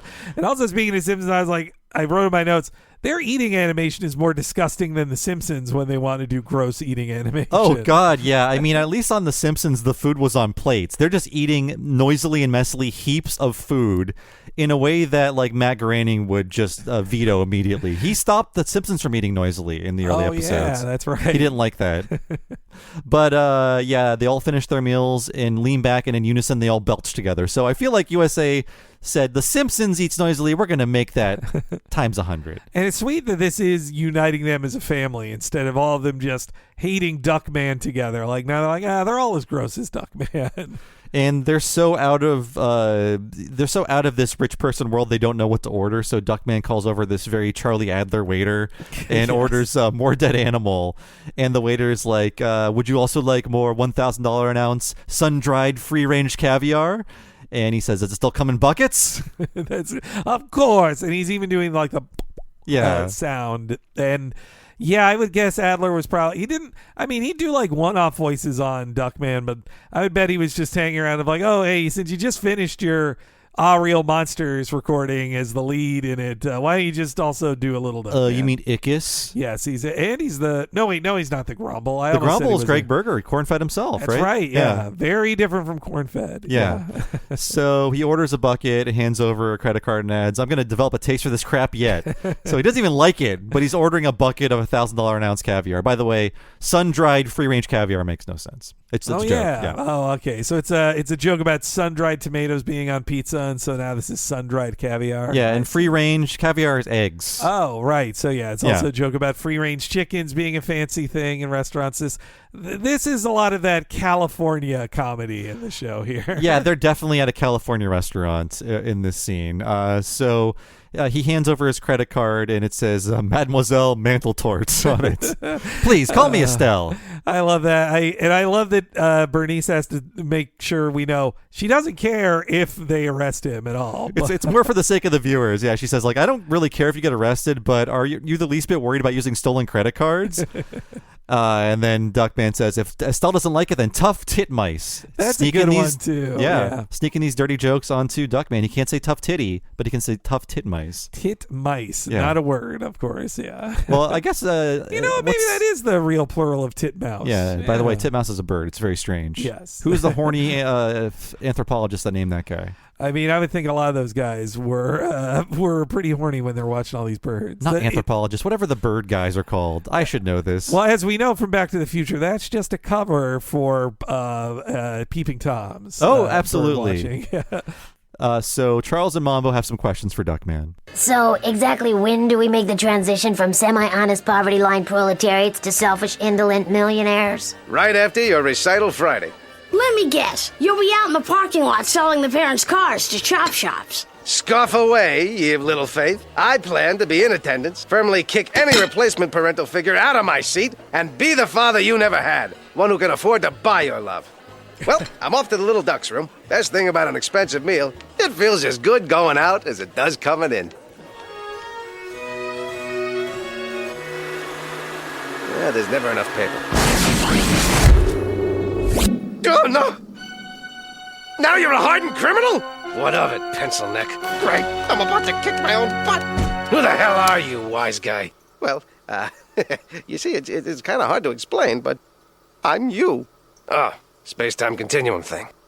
Wait, that means you're the reason I'm a con. It wasn't enough to make all the money off of the software, was it? You had to do all them bogus write-offs that tipped off the IRS and got me the triple life sentence that turned me into the subhuman piece of soulless prison scum I am today.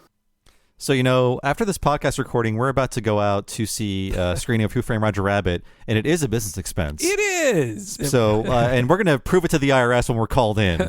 And when the eventual audit comes, this will not be a bogus one. No. Yeah, but Duckman finds out that if he chooses a successful path, he will blow it and then go to prison and become this hardened ex-con that he sees in the bathroom.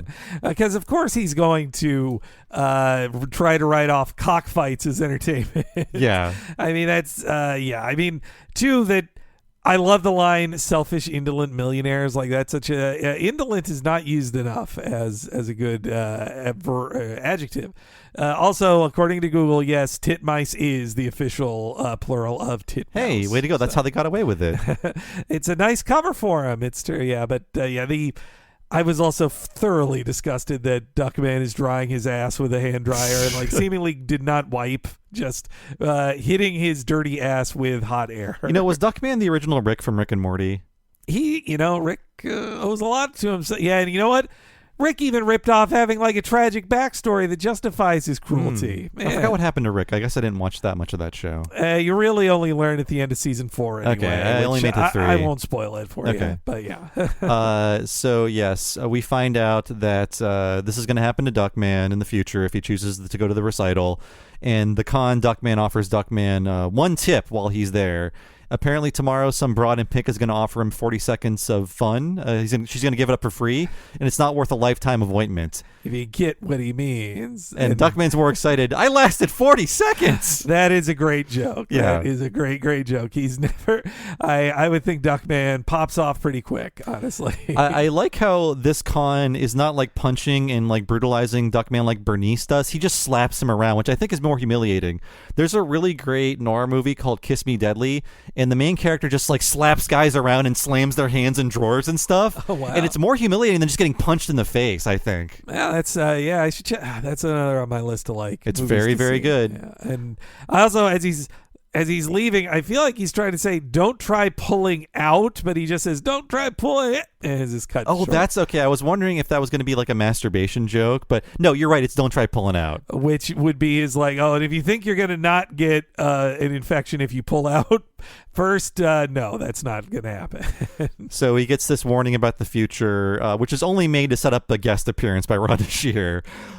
We come back to the house. Charles and Mambo are practicing on their dual tuba. It sounds like they're playing Foxy Lady on their tuba. Oh, yeah, I think it's you're Jimi right. Hendrix. Yeah, yeah. Then totally, man. They must have got away with that because it's just like 3 notes and it doesn't sound like it. Maybe they didn't have to clear it.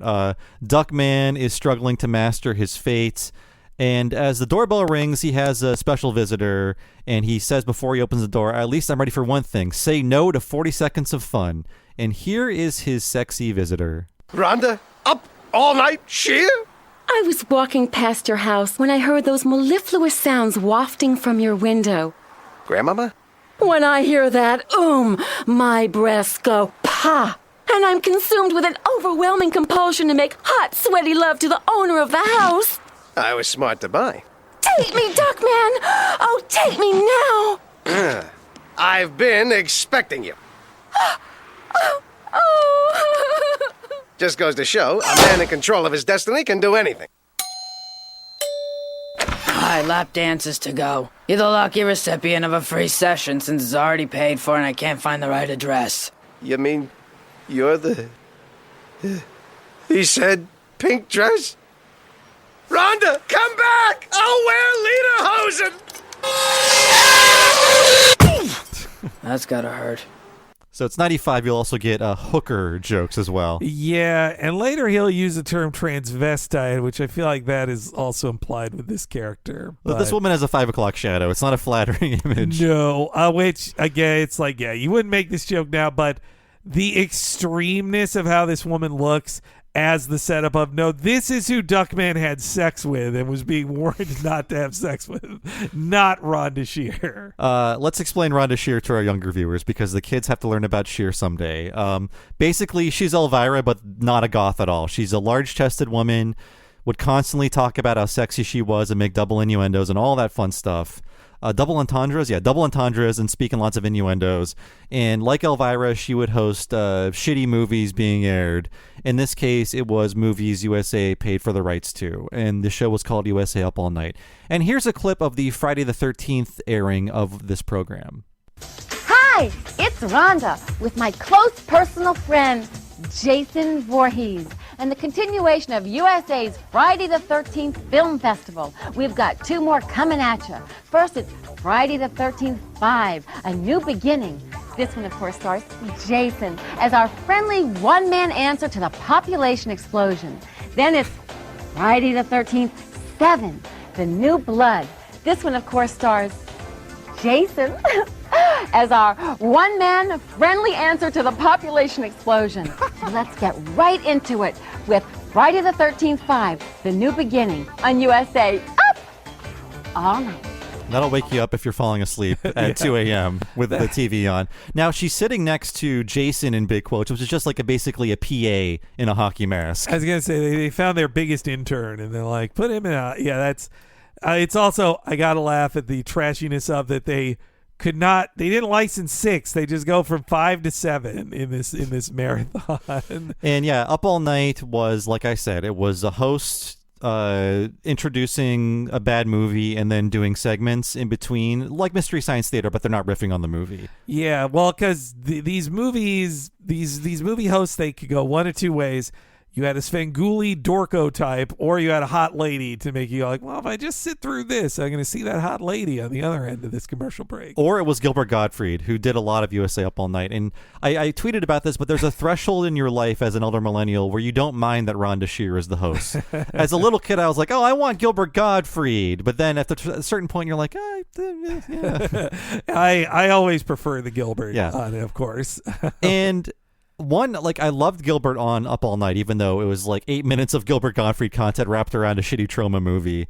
But for at least one of the nights, he hosted using his real voice, and I thought the mystery of the world was unlocked for me, and no one believed me. I would just tell kids at school, he doesn't actually sound like that. I was watching USA, and he has a normal voice. Wow, I don't think I caught that one. Yeah. The first time I had that realization... Well, there were 900 episodes of this, Henry.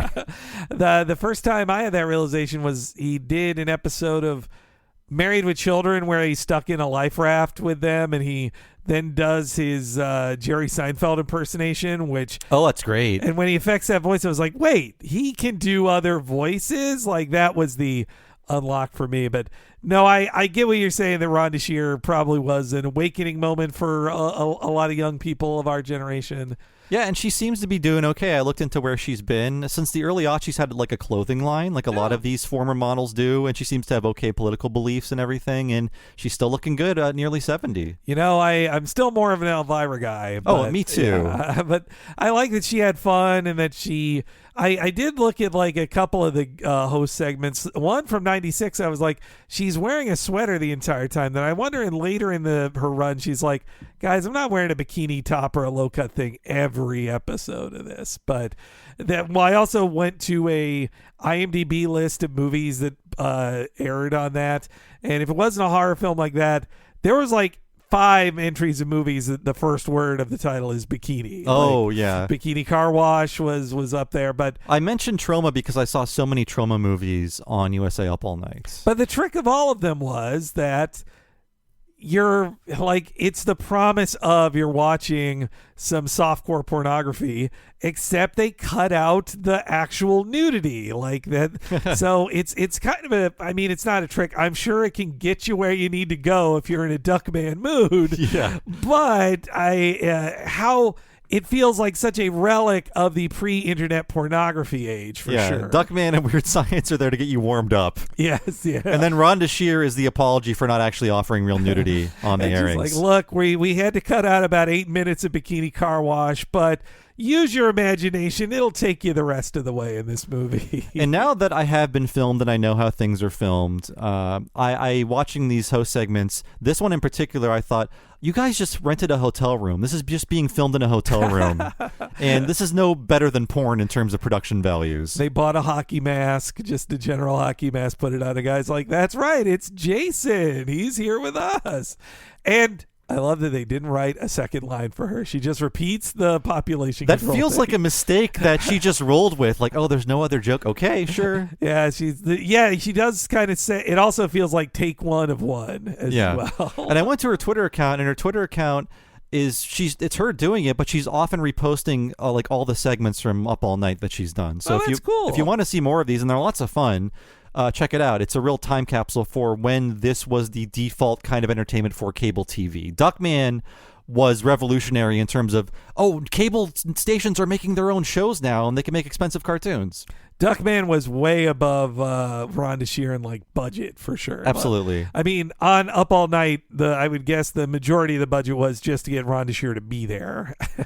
Another of my favorites was Joe Bob Briggs. He was another of my favorite. Oh yeah, is that Monster Vision? Is that what yeah, it's called? yeah. Okay. Which he still does it on Shudder, I think. Oh, that's cool. Or maybe That's it just cool. came to an end, but he had been doing it. He occasionally I'll see a tweet from him and I go like, "Oh, Joe Bob," but it's like his name's Joe Bob Briggs. Like, look, yeah. What do you expect? Yeah. So Duckman, he was hit by a car outside. You don't see it, but great Foley. He limps in. He's confused. The future hims are telling him what to do, and he's still getting it wrong. But then he sees another Duckman off screen and screams, "What horrible future created you?" And then we see he's just looking in the mirror. Again, he is hideous. Like every joke is a Duckman's expense, and even he is like, "Oh, I'm disgusting."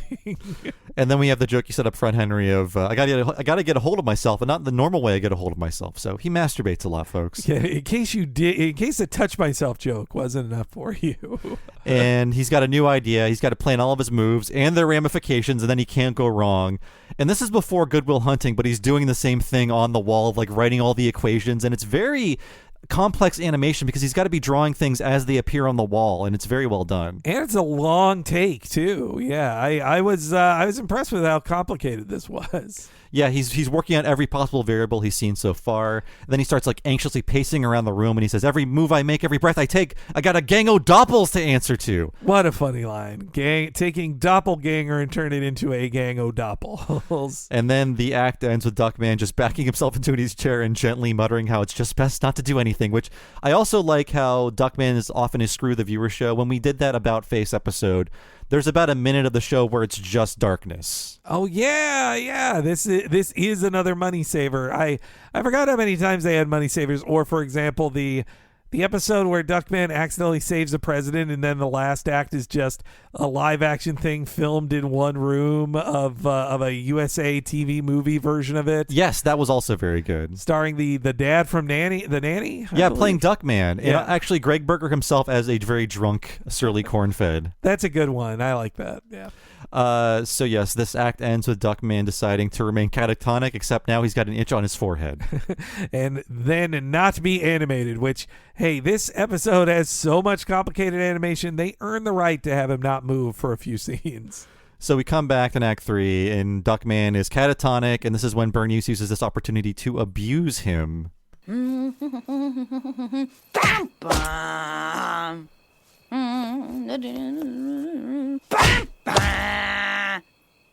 Still stiff as a board, huh? First time a woman said that about you in years.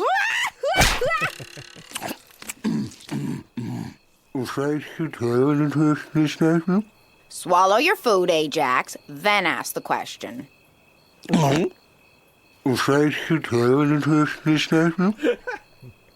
No, your father didn't leave the chair for 3 hours today on his own. I took him to Hempel's department store and rented him out as a mannequin. He'd still be there if it weren't for those bratty kids. I spent half the afternoon belt sanding gum off his butt. Our new father figure is here. It's time to go. Everyone, meet Gunnar Jom Skovestok, Norwegian physicist and part-time lifeguard at the Culver City Municipal Pool. Oh my. Resuscitate me. Really love how horny Bernice is all the time. Yeah, she gets, because Duckman is so gross, she gets to be almost as horny as him around any hot guy. Like, I wish she was doing even more of her baby voice that she does when she's turned on, too. It's sort of like how that was the joke in 95, but now it's cool that Bernice is this way. It's like, this woman is horny. Isn't that funny? It's like, well, no, it's cool. She's owning her sexuality. She's a strong single woman. This woman in her 30s wants to have sex? Disgusting was what we were supposed to think then. Yeah, this guy, I wish, it's a funny enough design, but I feel like it should be a famous guy. Like, no offense to the actor, but I looked him up. Brian Cummings, he's one of those guys who does, just a lot of one-off voices. To me, he is the voice of Disney VHS commercials. Oh, yeah, I have that right here, actually. Coming soon to own on video and DVD. That's mainly what he's known for. And it's a good, he did that once. Voice for it, yeah. Coming soon. Well, I remember, too, on the Earthworm Jim VHSs, to make them a little longer, because the VHSs were just 2 episodes together, they'd have a middle part that was basically like, how are cartoons made? And Cummings is also the host of that, and he even appears on screen for a little bit. So, but he is the voice of like, oh, did you buy a VHS? Well, I'm here to tell you what other VHS are. Like, hearing his voice just makes me want to buy things and be excited for upcoming VHS. This Gunnar character, when I heard him, I thought like, oh, is this Jim Cummings? And then I saw, oh, it's Brian Cummings. They're not related, by the way, even though they're basically the same age.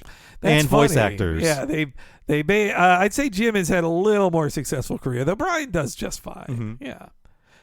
Though also him being the Culver City Municipal Pool, that's another one. I'm like, oh, this is a local LA reference I get now. Yeah, I've never been, but I know the term. Yeah, I mean, I know where it is like on a map, but I'm not going to head to Culver City either. No. So Gunnar, very handsome. What is he, like Norwegian?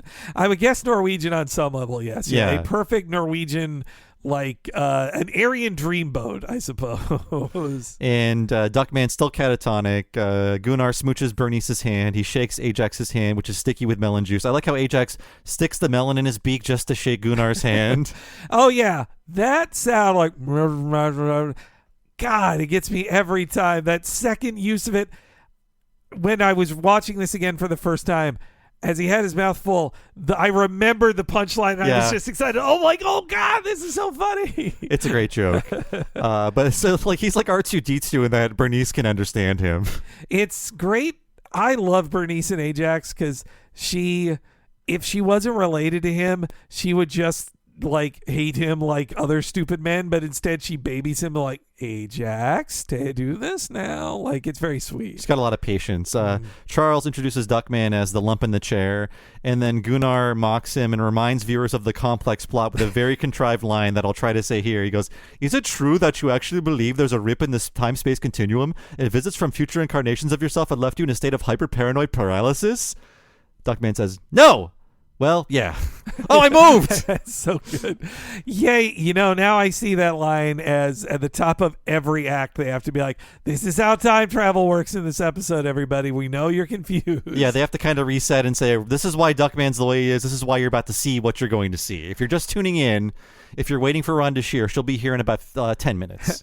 That Gunnar guy, though, a little sus that he's like, finding young boys to become their surrogate father, like that's how he met them. Like, I don't know, seems sus to me. I guess he's a serial surrogate father because as they're all mocking Duckman and walking out of the living room, he talks about he hasn't been this happy since he pushed the last father he replaced into a fjord. A fjord. Fun, a light accent, not too extreme. That Cummings is doing. And Ajax, there's not a lot going on, but he does love Duckman. He's the only person in the family that actually loves his father, and he's just confused why everyone is laughing at Duckman. But he just starts laughing because other people are laughing as he's walking out of the room. It's a nice little touch that they recognize Ajax does love his father. He doesn't laugh too much, but he will laugh along with people eventually because he is that dumb. Dweezil Zappa is really good as Ajax, and seems like he pretty much doesn't act in anything now when I checked his IMDb. But I mean, look, he's set for life from inheriting his dad's, musical fortunes. So, yeah, and I'm sure he was cast because they love Frank Zappa, and I'm sure they liked him too. And I bet in the back of their heads they thought, we can get Frank on, but Frank Zappa is dead, like as Duckman is hitting the airwaves. I think one of the early episodes is dedicated to him. Yeah, I believe the theme song is his music too. But yeah, apparently Gabor Chupo was pals with Frank Zappa. So was Matt Groening. That must be why Matt and Chupo liked each other so much. That's also, I read this old Everett Peck interview that was linked to in his obit, and they mentioned too that like he loved getting Frank Zappa, but it was Gabor who set it up, and that also that he said what we already knew, but just to clarify again that Homer Simpson was on the show because Matt Groening was the guy who agreed to it. I would bet if it was anybody else's call, they would never have let Homer appear on the Klasky Chupo's show, but Groening was the nice guy. We say it every time we cover Duckman. I still can't believe it. The clip still seems like fake to me, deep faked. Seems impossible. Even if Groening was like, no, guys, we should do it, everybody else would say, like Fox would say, we're not letting Homer appear on a Paramount TV show. And James L. Brooks would say, Gabor Chupo was a dick to me. I'm not doing any favors to him. Homer appears, and with Dan Castellaneta's voice, he says Duckman's catchphrase before the show ends. It's crazy. It's so great to see a season 3 Klasky Chupo Homer again one last time also. And I guess we didn't mention this is not streaming anywhere yet. I'm waiting for Paramount Plus to put it on there. Or like CBS owns the show, I guess. Well, there's definitely jokes in episodes about how Paramount are their masters. So Yeah. I would assume that if it was going to end up anywhere, it's Paramount Plus, but honestly, it should be on the new Fast networks like Tubi and Pluto and Grib Freevee. But the DVDs are still very available. Yeah, I mean, well, at the very least 3 years ago when I bought that set, it was like, I think less than $20. That's what I paid for it. You get a lot of Duckman for your buck, man. But at least 3 years ago, they're like, if you want to buy a DVD, we'll take whatever you're offering, because we got a lot of DVDs to get rid of. I'm seeing it on Amazon. The newer release with everything in one collection is $26.99, and they're still selling the old box sets, which are the ones I have. That, that full box set for $26, that's a steal. That's like less than 40 cents an episode, I think. So Duckman still catatonic. Ajax runs back in, picks him up, grabs some gum off of his butt, and kind of just stretches it as he goes off screen, and it snaps. So Ajax was paying attention to one thing. Duckman had gum stuck to his butt. And of course, Ajax wants to chew on somebody else's old gum that's on his father's butt. It's a joke. They really expect you to remember that one tossed off line by Bernice after all of these things have happened, because I thought, like, why is there gum? Oh, right. It did confuse me for a second too, but that is because lines of dialogue fly so fast in the show. So this is when Duckman mulls over his options. I gotta go to that recital. What if that makes something terrible happen? Then again, if I don't go, that could make something terrible happen. It isn't fair. I have to decide between two equally frightening options. If I wanted to do that, I'd vote. Shut up! Ah! And sit down! You just added 10 years to my sentence. Sitting, of course, having its downside as well. Tell me something. Why does red wine come out yellow when you puke? They're back! Every move I make changes what I am in the future. I can't sit. I can't stand. Maybe if I go to another room, I'll go to the kitchen. Nice choice, Sparky. Ah! Maybe the bedroom. Ah! The hall. I'll just stand in the hall. Excellent. This is the inspiration for my most beloved poem, Ode to a Hall, which upon publication led to a life of fabulous refinement and great taste. So, the hall is good. Who knows? You could misinterpret the inspiration and end up a deranged psychopath on an 8-state chop spree. An insatiable machine. Always more killing, more killing, more killing! So some stuff is visual, and I'll explain it here. The Duckman he meets in the kitchen is in the mouth of a tiger. And then when he says, I'll try the bedroom, basically a Duckman without legs wheels himself out of the bedroom on a scooter, and the sign around his neck says, bedroom's a bad idea. So seemingly he's mute too then. Yeah. I mean, he seems like one of those veteran... the parody of the stereotypical like homeless veteran who lost his legs, selling pencils or whatever. Yeah. I pacing wise, I love this because they had Duckman be completely still for like minutes. So then the increased pace of this section, it feels even more hectic because of the speed of it. It's really a tour de force for Jason Alexander playing all of these different versions of Duckman, and more screaming and panicking than normal for a Duckman episode. He deserved an Emmy for this. He really did. But yeah, I love the snooty mouth chart on Poet Duckman. Yeah, his mouth only opens at the tip. He's like the Spalding Gray version of Duckman, and then we have the leather-faced Duckman with a bag over his head. He's got a scythe. It's so great, the fine line between like what's inspiration versus what turns you into a crazy killer, and then without expecting it then turns into a dated but fun parody of a commercial. It turns into a parody of the Miller Lite tastes great, less filling, in which the point of the campaign was people would argue about why they love Miller Lite so much and get vicious about it, not realizing that they're praising it for two equally great qualities. It can be both things, guys. It was part of the general feeling of drinking light beer doesn't make you gay. Yes, it can make you violent. You like it so much. Now these days, light beer. Well, light beer was the newest cultural fight. Is it just Bud Light? It was specifically Bud Light. Yeah. Yes, yeah. But though now I feel like light beer, that's not my choice anymore. If I want to have like 100-calorie drink, it's hard seltzer. Like that's the hot thing now, and it doesn't taste like shit. Also, that unlike Bud Light. Yeah, or all light beers. If you like it, you like it. But my parents, they always drink Miller Lite, and that's why I didn't like beer for a long time because I thought it all tasted like that. Yeah, that's and this was the White Claw and all of its copycats came at this perfect time of like that LaCroix and all of the soft seltzers were getting more popular in the U.S. It's like, don't you want a 0-calorie thing that just like has bubbles and tastes a little like fruit? Then you can have a 100-calorie version of that gives you a little buzz in White Claw. Yeah, I mean, when I go home to visit my parents, I'll end up drinking like 6 Miller Lights and I'll feel nothing except for just full of air. Just like, I feel like so bloated.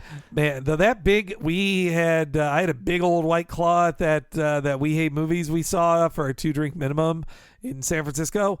That I was feeling it. That second White Claw, I was laughing and hard. It made it extra funny. Yeah. I had like a jug of IPA. Oh yeah, it was pretty big too. Yeah, but hooray for seltzer. So yes, the snooty Duckman is chopped in half by the other Duckman. That's really good. But then we see a close up of Bernice saying, "Turns out they were both wrong." We pull out to see that her head is stitched to another Duckman's body, and his head is all withered and sunk. And he says, "Kill me, please." That's such a good. He's praying for death. Duckman runs to the front door saying, "I've got to get out of this house." And when he opens the door, we see a Duckman with a girder through his head, and that guy says, "I'd rather you didn't." Rather you didn't. Yeah, I got even the designs of the ones who don't change the voice of Duckman, still hilarious every time. Like this is just wham, wham, joke, joke, joke, joke. It's moving so fast. That is also why it feels like Rick and Morty as well. Yeah, I wanted to capture all of this because it's so rapid fire and a lot of stuff is very visual. Duckman runs to the phone. He wants to get himself institutionalized so he can't change anything. And then out of a portal, we have this very Bing Crosby sounding Duckman retiree appearing, and he whacks his hand with the golf club saying, your future wife's going to be calling you on that phone. He's got a baseball cap that says 60 and loving it on it. Yeah, and then when he pops back out to then prevent him from answering the phone because that wife is trying to kill him, it's 70 and loving it to show you that, okay, 10 years have passed. I missed that. Yeah. Yeah, and he goes, "Don't pick it up. She's trying to murder me."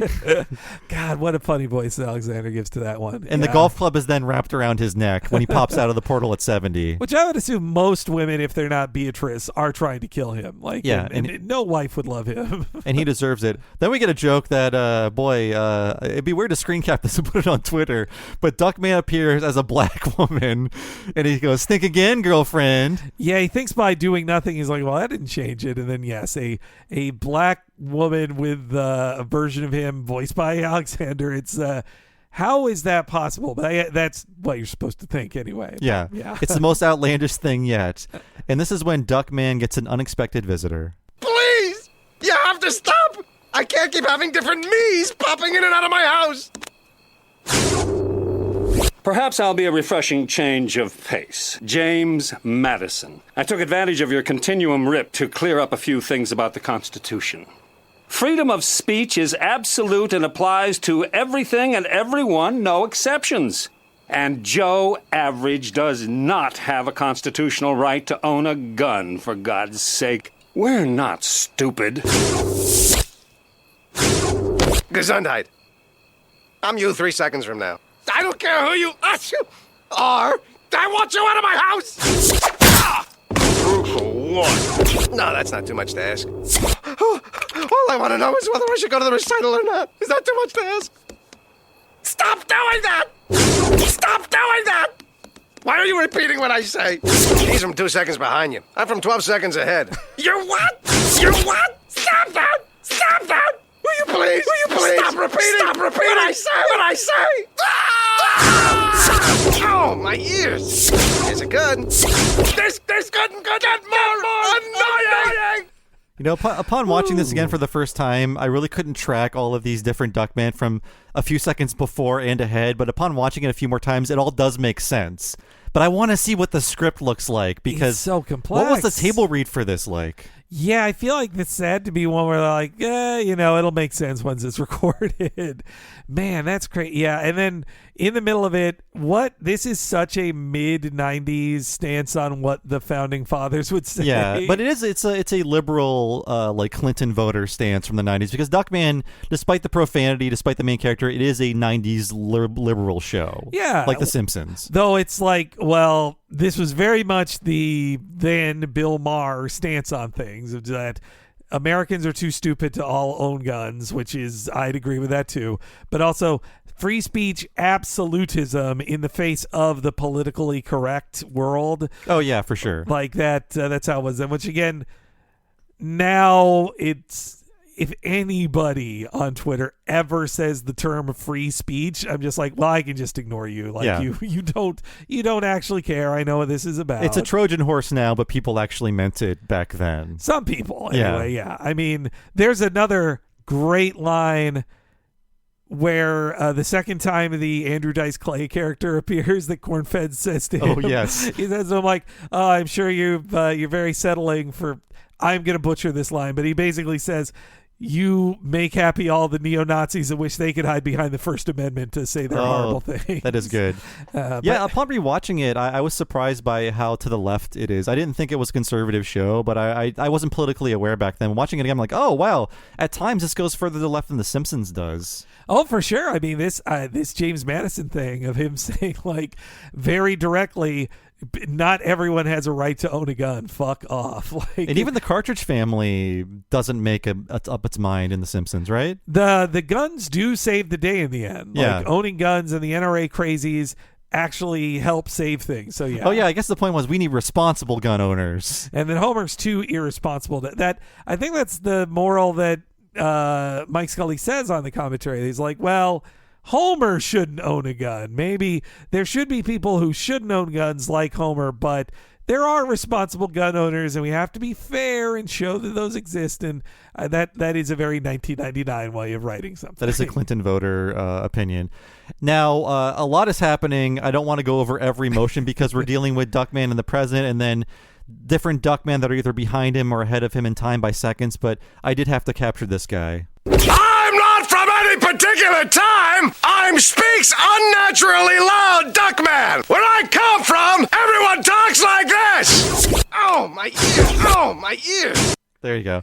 Now, you can definitely tell where Jason Alexander is standing, where they made the cuts, and this had to be the last thing he recorded that day. That had to be like, oh, and the script this is you screaming. I mean, this isn't your regular Duckman voice. This is Duckman if he is screaming as loud as he can.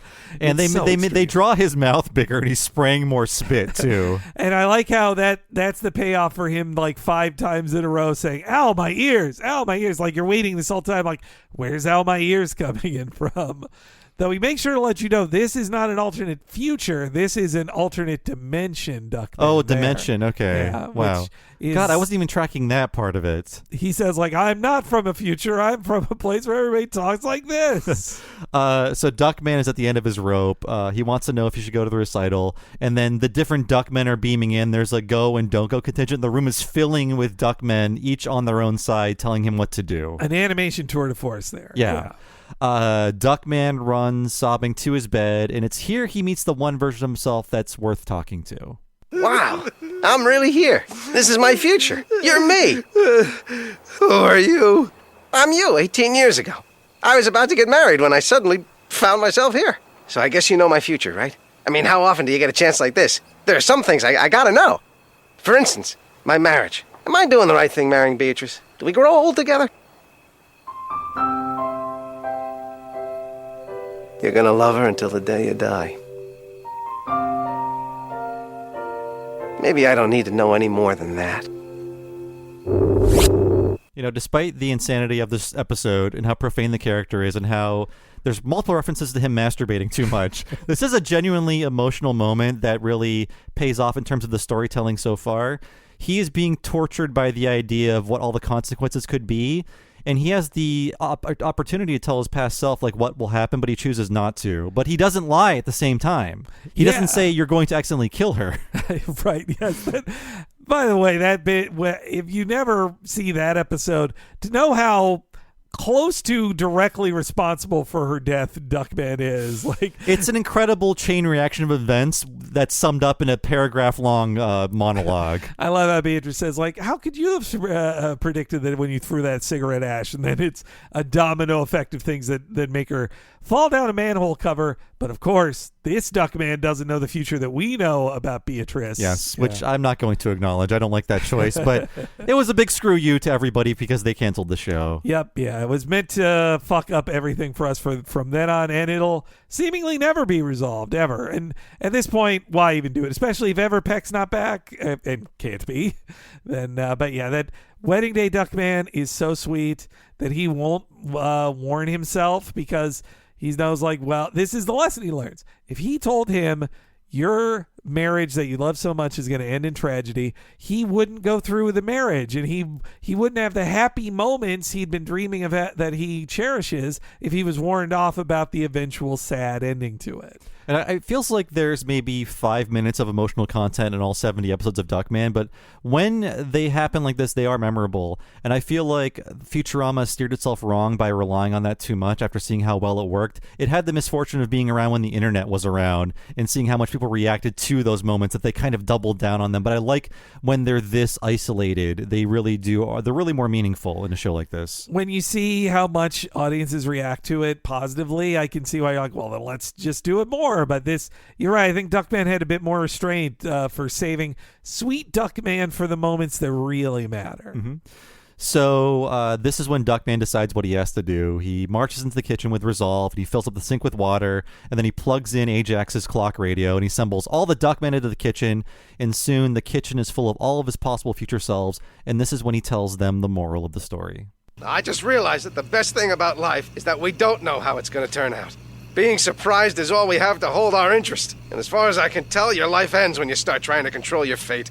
I don't want to know how every move I make affects my future. I'm just going to do what I think is right and hope everything turns out for the best. I'm making my own decisions from now on. And I'm going to start with this one. No!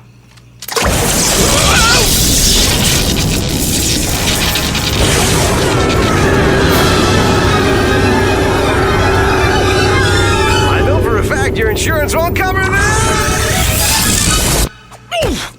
So he chooses to ignore all of his future selves and dispose of them through the portal. He throws the time machine thingy into the sink, and then that suddenly, I don't know what the science is here, but it makes a big portal where they all go up into. So, and then then he fixes it for the next bit in the final scenes. But yeah, seeing all of his past or future selves fly away and free him from freeing himself from the anxiety of the future that he feels, it's a very cathartic moment too. I like it a lot. It does speak to somebody that has anxiety where your life can be consumed with thinking of everything that can go wrong. For sure. And Duckman saying, it's fun to be surprised. We both have big life changes coming in our future. Yeah. And at a certain point, you do have to let go of the anxiety if you can, as best you can, because you're just like, well, hey, honestly, being 40 probably helps, or 41, because you just go like, I've lived enough of this now. I've seen it all. Yeah, I've seen it all. But he then cut to the Mid-City High School auditorium. The band is tuning up, and so is Grandmama. She makes her one appearance in this episode by farting along with the band tuning up. They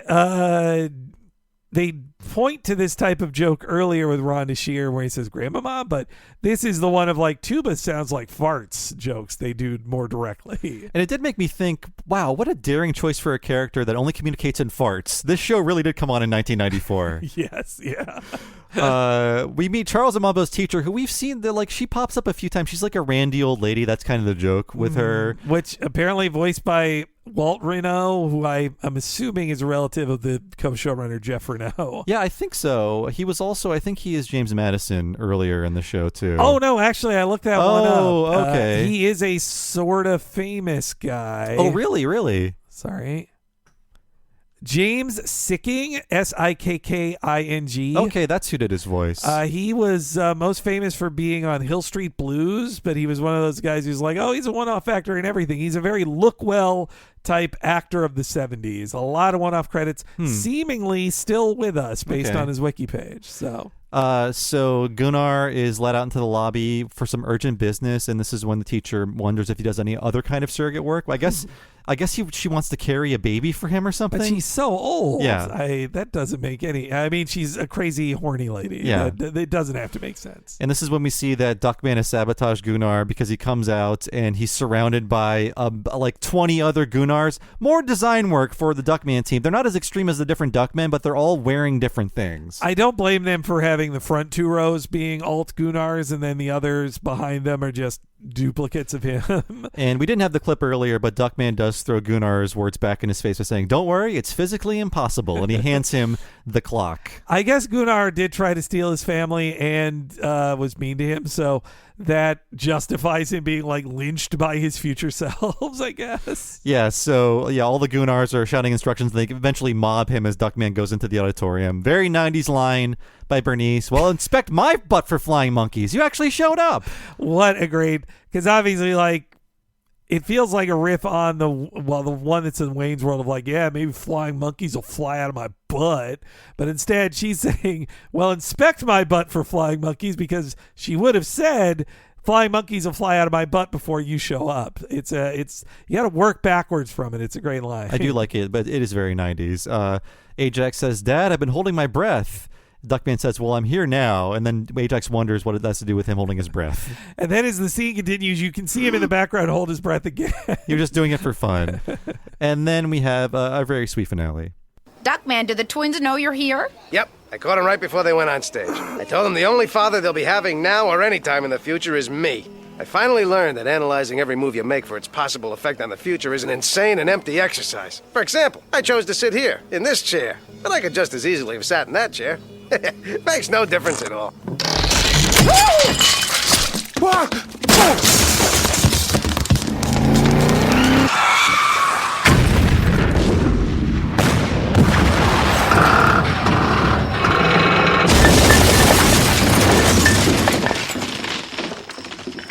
I'll just...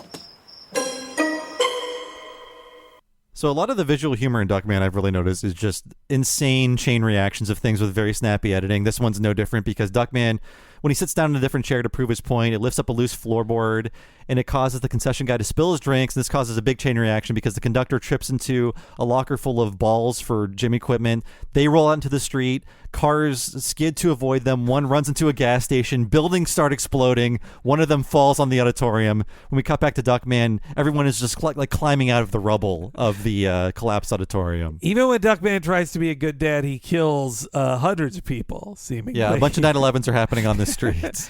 I also like that Duckman lets us know that he talked to the twins off screen so that they even had a sweet moment. But it really is just a setup for them glaring at him with purpose. They're like, even when you showed up, you made everything worse, Duckman. Screw you. It is nice that we don't have to see the apology or whatever. I know they also don't have time, but it's nice that it's at least acknowledged. Like, yeah, they know Duckman's here, and that's important for them. Apology TV shows didn't have... I mean, there would be apologies. Like, this is him saying, I learned my lesson and explaining why, but the need to see that every cartoon has to have a scene where a character says, I'm sorry, less prevalent 25 years ago. We're in the go-go 90s. Marge, my friend, I haven't learned a thing. That sums it up pretty well, that spirit. And then the credits music is weirdly eerie. It's not the normal kind. I don't get it. Yeah, they took some of the music from the episode in which Duckman is pacing around and like having a panic attack about his options. Often in the future, they would take music from the show and drop it over the credits for a change. And then the version that's on YouTube is extra fun because it's the Comedy Central airing, so it has... Coming up next, the chick. It's saying, like, Jason Alexander is Duckman on more Duckman.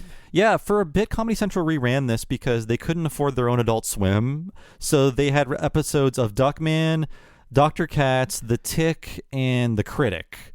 And it did really good for them. Yeah. They were all reruns to me, but I would still flip to it on occasion. But they, that shows you Comedy Central, even with all their South Park money, wasn't really ready to commit money-wise like Cartoon Network was on Adult Swim at the start. I was actually doing the majority of my Duckman taping in like 2002 when that was happening because I missed a lot of season 4 Duckmans because just like with Mr. Show, I believe at some point it became a Monday at midnight show or something crazy like that in season 4. I believe for season 4 I watched maybe a few episodes live. I only got lucky turning on late at night the finale and realizing watching it, I was like, wait, this is the last episode. What the hell? I would eventually catch it and say, oh, they didn't cancel this? They made new ones? How many are there? I couldn't check.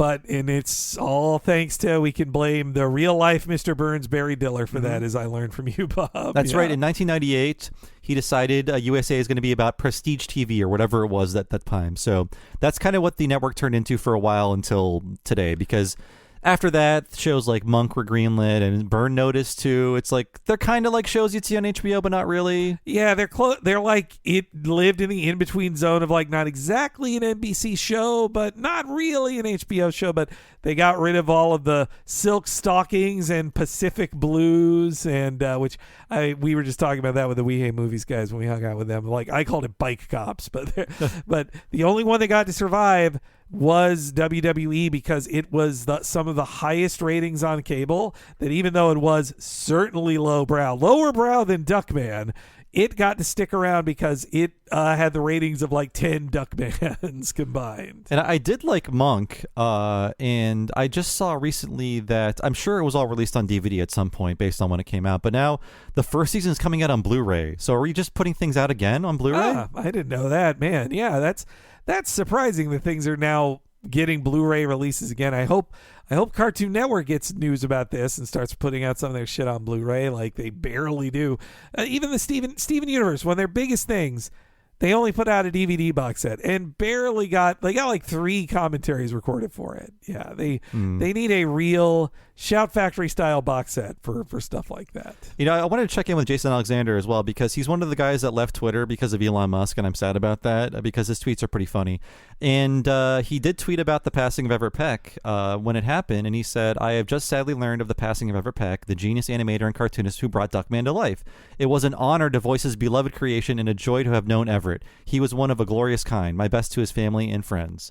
That's sweet. Jason Alexander loved doing Duckman. That's sweet. He never has to. So many people who were big on one show like Seinfeld, they did lots of other stuff in the 90s and they never tweet about that stuff. For him to tweet about Duckman shows how much he really cared about the character. And that's great to know. I don't know. Would Nancy Travis, if you asked her about Duckman, would she have much to say? I wonder. I hope she's proud of this. I think it would be a fond memory after playing either Jim Belushi or Tim Allen's wife for 9 years on one of those shows. Right. Courtney Thorne Smith was one of the wives and Nancy Travis was the other wife on the 2 interchangeable shows, Last Man Standing and According to Jim. I think Courtney Thorne was on According to Jim and Nancy Travis was on Last Man Standing. That sounds right to me. But they're interchangeable. You can't convince me otherwise. But hey, it made some big money on betting for her. Yeah. It paid for extra houses, so can't judge too much. And after all these streaming networks fail, I say Duckman should rise from the ashes. Yeah, I feel like the last time we did this, it was more likely that Duckman would get a 5th season than it is now. Now it feels like there was also that big. Thanks to the lockdown, there were more animation things being greenlit, it felt like. And then they all got taken back. Or they're like, no, we don't want to do that. I think it was the executives were like, oh man, they can make animation without being on a set. This is the future. And then they realized, oh shit, they want money for this? God damn it. You're supposed to not want money. Who told them what we pay the live action people? Take it all back, burn it. Never release it, write it off as a tax credit. It's really a dark time for television. Bad stuff. Peak TV long in the past. But for $26.99, you can return to the glorious 90s and watch 70 episodes of Duckman. I think it's a good time. For sure. Cancel Max. Cancel Paramount Plus. Cancel Disney Plus. Cancel Hulu. Are you on Peacock? Cancel that. Don't be on Peacock. I'm about to get off of Peacock. That sounded weird. But because the free for Xfinity users thing is being taken away at the end of June. So no more Peacock for me. It's going to be liberating when I move to another country and just get rid of all the streaming network baggage because I don't ever sign off of it or cancel my subscription because I think, what if I need it? I won't have a choice for some of them. That's true. You're going to lose definitely Max and Peacock, right? Yeah, but not Paramount Plus. Not Paramount Plus. That's too. It's too bad you don't have Peacock, they don't have Peacock in Canada, because the one thing to watch on it, there's a couple things, but the MacGruber miniseries is really great. Like, I was talking with Nina online about how great our mutual appreciation of the movie MacGruber. I said, have you seen the TV series yet? And Nina reminded me there's no Peacock in Canada, so no, she is not. But it's also one of those too many shows problems where I've never seen anyone tweet about this. I'm sure no one knows it exists, and it just probably won't ever come back because it's on Peacock and there's no promotion or anything. You wouldn't even think that the friggin' Clone High's back now, because I barely have tweeted about it, but that's because I don't want to spoil jokes in it. But yeah, Duckman is forever. That's our main point. And we're not done discussing Duckman. No. So stay tuned. 2026, we'll be back for another Duckman episode. Oh, man. What will our future selves pop in and say to us from that episode? I wonder. Do talk about Duckman. You should have done it more. Yeah. That's a good idea. So, yes, thanks for listening, folks. This has been What a Cartoon. And if you want to sign up to support the show and get all these episodes 1 week at a time and ad-free, please go to patreon.com/talking Simpsons. Sign up for $5 a month. You get just that, but also access to everything behind that $5 paywall. That includes over 100 miniseries episodes that are full length and about things like Futurama and King of the Hill and Mission Hill and The Critic and Batman the Animated Series. And that $5 a month will also get you monthly access to new episodes of both Talking Futurama and Talk King of the Hill.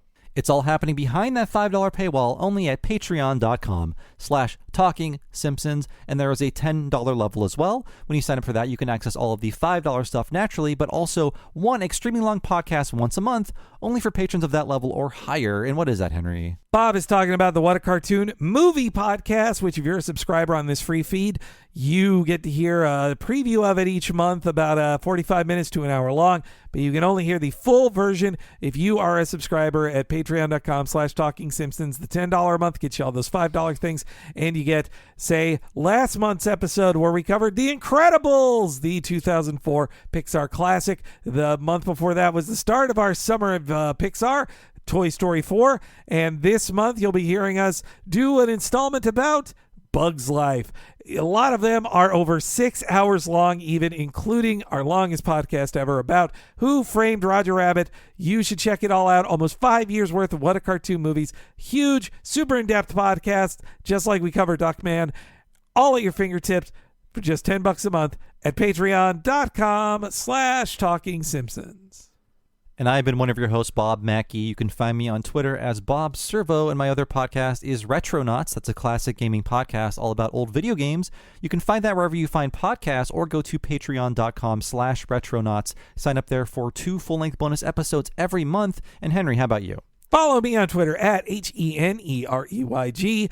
I'm always tweeting up a storm there. And if you follow me and Bob on Twitter, please follow the official Twitter account of our network of podcasts, which is at Talk Simpsons Pod. At Talk Simpsons Pod. We'll keep you up to date whenever there's new podcasts going on in our neck of the woods. And the same goes for our Instagram account, which is also at Talk Simpsons Pod. And finally, if you want an easy to explore list of all our previously released free episodes, head on over to TalkingSimpsonsPodcast.com. Thanks so much for listening, folks. We'll see you again next time for an extended preview of our episode of What a Cartoon Movie, all about A Bug's Life, and we'll see you then.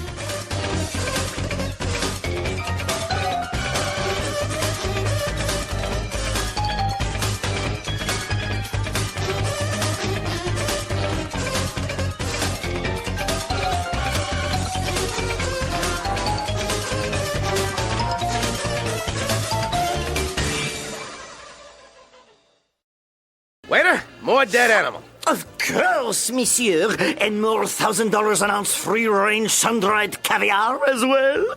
Tell me, does it come by the bucket? But of course. Then hop to it, Frenchie. I'm gonna develop a taste for this crap yet. Ah, merci, Mademoiselle Mandeltort. Please, call me Estelle. You've got questions? O'Reilly Auto Parts has answers. Need a pro you can trust? We've got that too. No matter what you need, our professional parts people have the training and expertise to help you do things right. Deep automotive knowledge. Just one part that makes O'Reilly stand apart. The professional parts people. O'Reilly.